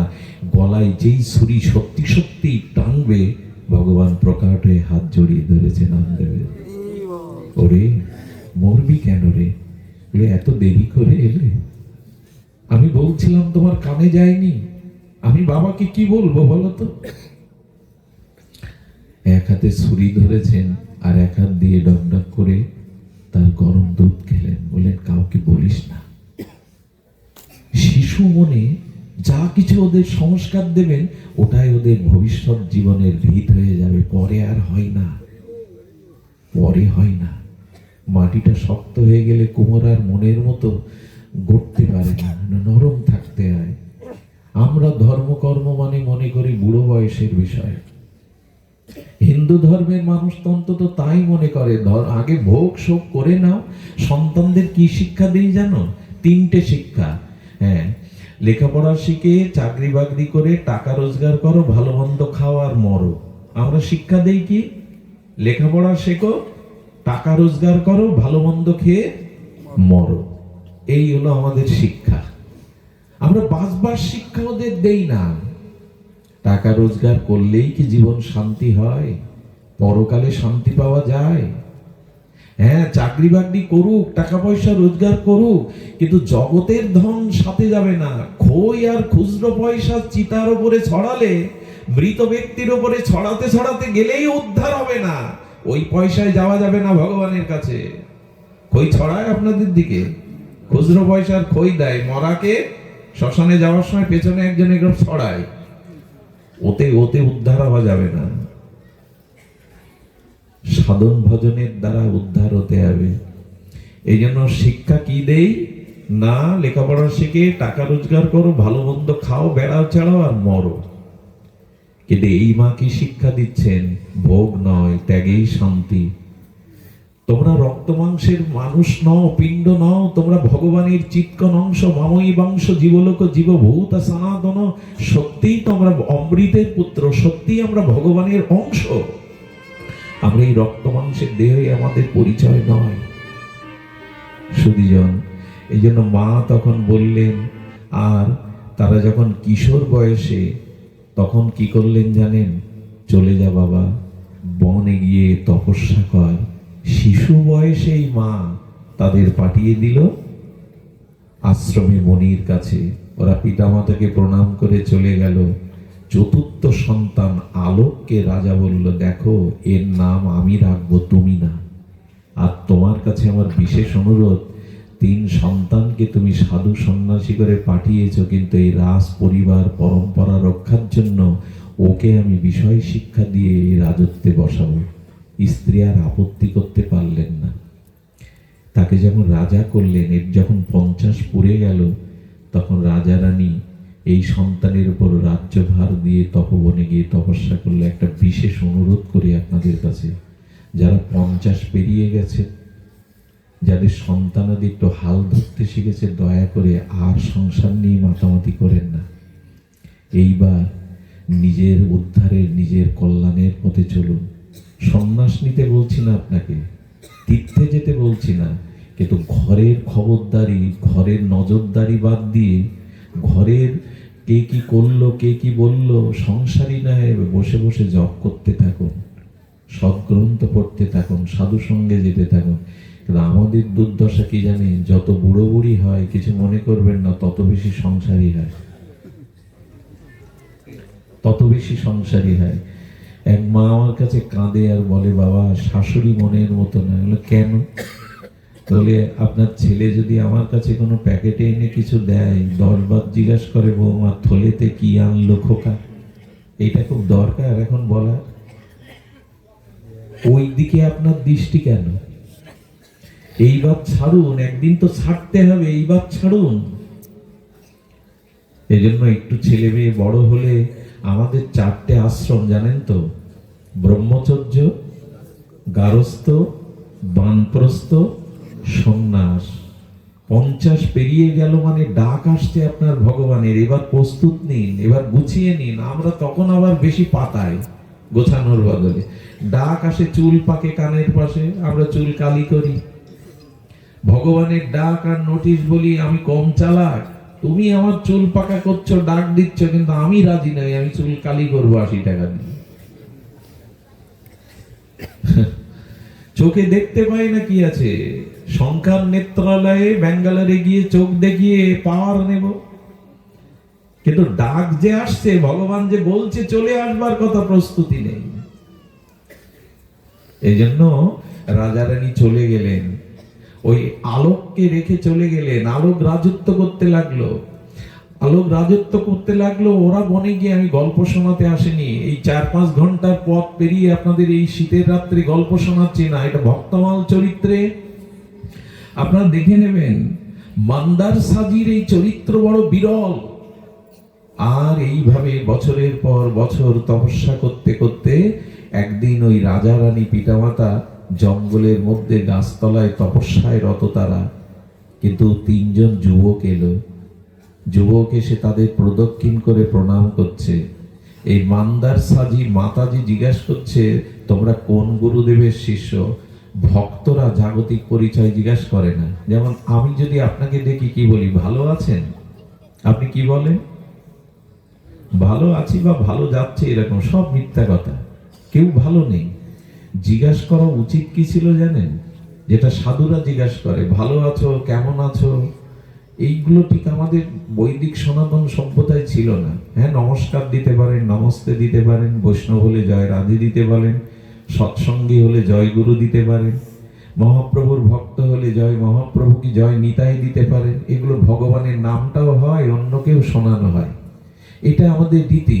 কিন্তু আগেকার সাধুরা কি জিজ্ঞাসা করতো জানেন? ভজন কুশল তো? শব্দটা আরেকবার শুনুন, ভজন কুশল তো, মানে আপনি ভজনের মধ্যে আছেন তো? এগুলো আজও সাধুরা জিজ্ঞাসা করে। বৃন্দাবনে গেলে ভজন কুশল তো, কিন্তু শব্দটা কত মার্মিক। তুমি মনে করিয়ে দেয়, তুমি যে জন্য জগতে এসেছিলে, ভজনে আছো তো? তো পিতামাতা জিজ্ঞাসা করছে, তোমরা কোন গুরুদেবের শিষ্য? এই জটা জুটো তেজদীপ্ত 3 যুবক প্রণাম করে বললেন, আমরা মান্দার মাতাজির শিষ্য। মানে ওই যে 2 সন্তানকে পাঠিয়েছিলেন, ওরাই প্রণাম করছে। বললেন, মা চিনতে পারো? তোমার আদর্শ ত্যাগ বৈরাগ্যে আজ সাধু হয়েছি, জটা জুটো তেজস্বী মূর্তি। মা আশীর্বাদ করলেন, আমি ধন্য, আমার গর্ভেই তোমরা এসেছো। তবু এক কাজ করো, তোমাদের আর এক ভাই, এই দেখুন মা কাকে বলে, যারা সন্তানকে মৃত্যুর উপরে পৌঁছে দিতে পারে এরাই পিতামাতা। জন্ম দিয়েও মাতা হওয়া যায় না যদি সন্তানকে এই অভিশাপ মৃত্যুর পরপরে না নিয়ে যাওয়া হয়। সুধীজন, আমার মা অন্তত আমাকে বাধা দেননি। প্রতিটি রাত এইভাবে জাগতে জাগতে প্রেসার হয়ে গেছে, শরীর অসুস্থ, যে কোনো সময় অসুবিধা হতে পারে, একদিনও বলেনি আর যাস না। বারান্দায় পড়ে থাকে কখন আমার ছেলে ফিরবে। ভোর হয়ে যায়, রাত 4টে বেজে যায়, এই জেটের ভোর হয়ে যাবে, বারান্দায় পড়ে থাকে শীতে, কখন বিল্বমঙ্গল আসবে। গেলেই দরজাটা খুলে দেয়, গ্রিলটা খুলে দেয়, অঙ্গে কাপড় থাকে না মাঝে মাঝে, তখন কাঁদি, মা আর কেউ অপেক্ষা করবে তো, তুমি চলে এলে, কেউ থাকবে না বারান্দায়। এইভাবে মা যদি ভক্তিপরায়ণা না হয় সন্তানটা প্রায় এগোতে পারে না। দেখবেন মা মরে গেলে বাবারা সন্তান মানুষ করতে পারে না, খুব বেশি পারে না, কিন্তু বাবা মরে গেলে মা ভিক্ষা করেও সন্তানকে লালন পালন করতে পারে। যার মা ভক্তিপথের যাত্রী, সন্তানদের মধ্যে এই জন্য মা মেপে দেয়। পৃথিবী বারবার কাঁদছে, পৃথিবী বারবার বলছে দেখো এয়ারপোর্ট ছাড়া বিমান লাভে না, স্টেশন ছাড়া ট্রেন থামে না, ভালো গর্ব ছাড়া ভালো মহাপুরুষ জন্মায় না। ভালো মা দাও, একটা ভালো মা দাও, একটা জাতিকে উদ্ধার করবে এক বিবেকানন্দ। একটা ভালো মা দাও। আজ ভালো সন্তান আসতে পারছে না, ভালো গর্ব পাচ্ছে না, তারা কৌশল্যাকে পাচ্ছে না, দেবকীকে পাচ্ছে না যে কৃষ্ণ রাম নেমে আসবে। এয়ারপোর্ট ছাড়া বিমান যেখানে সেখানে লাভে না। ভালো মাই নাই এমন নয়, যাদের আছে তারা সন্তানকে পালন, এই জন্য মা প্রয়োজন। বললেন দেখ, তোদের এক ভাই আলোক রাজত্বে বসে হয়তো ভজন বলে গেছে, তোদের আদেশ তোরা ওই ভাইকে উদ্ধার করে। এই জন্য একজনকে রেখে গেছে, তাকে উদ্ধারের চিন্তা করছে এই বনে বসে, তোরা তাকে উদ্ধার করিস। বড় পুত্র সুবাহুকে বললেন, সুবাহু তোমার উপরে আমার নির্দেশ, আমার আলোককে তুমি ভক্তিপথের যাত্রী করো, তাকে উদ্ধারের পথ রচনা করো। কি করেছিল জানেন? ওই মা বাবা আসার সময় আলোকের হাতে একটা আংটি পরিয়ে দিয়েছিল, আর বলেছিল সংসারে যদি কখনো খুব কষ্ট দুঃখ ভার না বইতে পারো, এই আংটির তলে একটা ছোট্ট কাগজ রেখে গেলাম, সেদিন খুলে দেখো উত্তর পাবে, মীমাংসা পাবে। আলোকের হাতে ওই আংটিটা পরিয়ে মা চলে গিয়েছিল। এই আমাদের মন্দার সাজি তিনি দিয়ে গেছিলেন আংটিটা, ও খোলেনি, কারণ ও রাজ্যে ভালোই সুখে ছিল। এই সুবাহ এলো, এসে পরিচয় দিল, আমি তোমার বড় ভ্রাতা। বললেন তোমাকে ভজন পথে আসতে হবে, তোমাকে উদ্ধারের চেষ্টা করতে হবে, কিন্তু কি জানেন, একবার যে বিষয় ভোগে মেতে থাকে তার আর ভাগবত উপদেশ ভালো লাগে না। কি বললো জানেন? তুমি যা বলছো ওটা আমার মনে ধরছে না। এই যেমন অনেকেই আছে পাশ দিয়ে চলে যাবে, বলে কি এমন বক বক শুনবো, এই কথা কি জানে না কেউ, এরকম লোকও আছে বলার। তার মানে কি, পূর্বজন্মের কোনো সুসংস্কার না থাকলে হরিকথা সাধু কথায় তার রুচি হয় না। সবাই কি এ কথা ভেবে বসে শোনে? বরঞ্চ উল্টো বলি, তুমি যা বললে ও আমার ঠিক মনে ধরলো না। ধরবে না তো? একটা জিনিস বলি, হরি কথা হরি নামে যদি রুচি না হয়, জানবেন অনেক জন্মের অপরাধ বাসা বেঁধে আছে আপনার হৃদয়ে। হরি কথা হরি নামে যদি কারো রুচি না হয়, জানবেন অনেক জন্মের মহা অপরাধ বাসা বেঁধে আছে। অনেক দিনের জড় রোগী, পিত্তদোষ হলে যেমন মিশ্রিও তিতো লাগে তার কাছে, যার পিত্তদোষ হয় তার কাছে কি লাগে মিশ্রি তিবতে গেলে? অনেকের হরি কথা কানে জ্বালা ধরায়, অনেকের এটা প্রিয় কর হয় না, আস্বাদ্য হয় না। হয় না কেন জানে? রুচি নেই। তো অনেক জন্মের অপরাধ। আকাশে মেঘ থাকলে কি আর চাঁদের কিরণ প্রতিভাত হয়? চাঁদের আলো দেখা যায় না, মেঘ ঢেকে দিয়েছে, আমাদেরও অনাত্ম ঢেকে দিয়েছে। ওর বলল তোমার এই কথায় আমার রুচি নেই, এসব উপদেশ আমাকে দিতে এসে না। এই হলো বিষয়ী লোকের সমস্যা, তারা সাধু উপদেশ ভক্ত উপদেশ নিতে চায় না। বললো মা আদেশ দিয়েছে মনে মনে, ওকে তো উদ্ধার করতে হবে। তখন চাপ প্রয়োগ করলো, আমি বড়, অধিকার এই সিংহাসন আমার, পথ ছেড়ে দাও।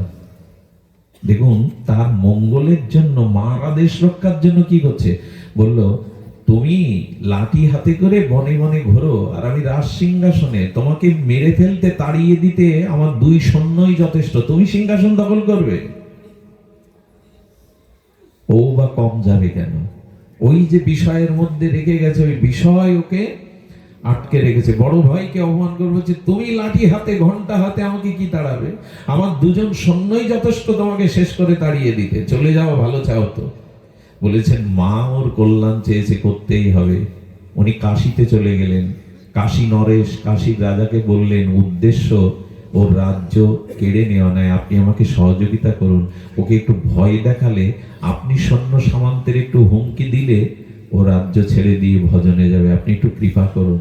এই সাধুর কথায় কাশী নরেশ সৈন্য সামন্ত নিয়ে আক্রমণে একটা অভিনয় করলেন। আর কাশী নরেশের সাথে কোথায় পারবে?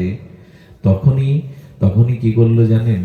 তখনই ও চিন্তায় দুর্দশায় মায়ের কথা মনে পড়লো। মা আংটির মধ্যে একটা কাগজ দিয়ে গেছিল, বলেছিল কখনো যদি দুঃসময় আসে, ভেঙে পড়িস, এটা দেখিস। কাগজটা খুলে কি উপদেশ দেখলো জানেন? ওই যে উপদেশ দিয়ে 3 সন্তানকে বনে পাঠিয়েছে, ওই উপদেশ, তুমি দেহ নও, তুমি ভগবানেরই স্বরূপ অংশ। ভগবত প্রাপ্তি জীবনের মঙ্গল কল্যাণ একমাত্র পথ। এটা পড়ে মার বাণী তো, মহাপুরুষের কথার মধ্যে খুব শক্তি থাকে। কেমন জানেন? বিদেশ থেকে চিঠি পাঠিয়েছে সন্তান, মা লেখাপড়া জানে না, পাড়ার মাস্টার মশাইয়ের কাছে ছুটে গেছে, আমার খোকা চিঠি লিখেছে, একটু পড়ে দিন না। মা তুমি প্রণাম নিও, তোমার কথা বড় মনে পড়ে। এই কথা শুনেই মা কাঁদতে বসছে, চোখে জল ভরে গেছে।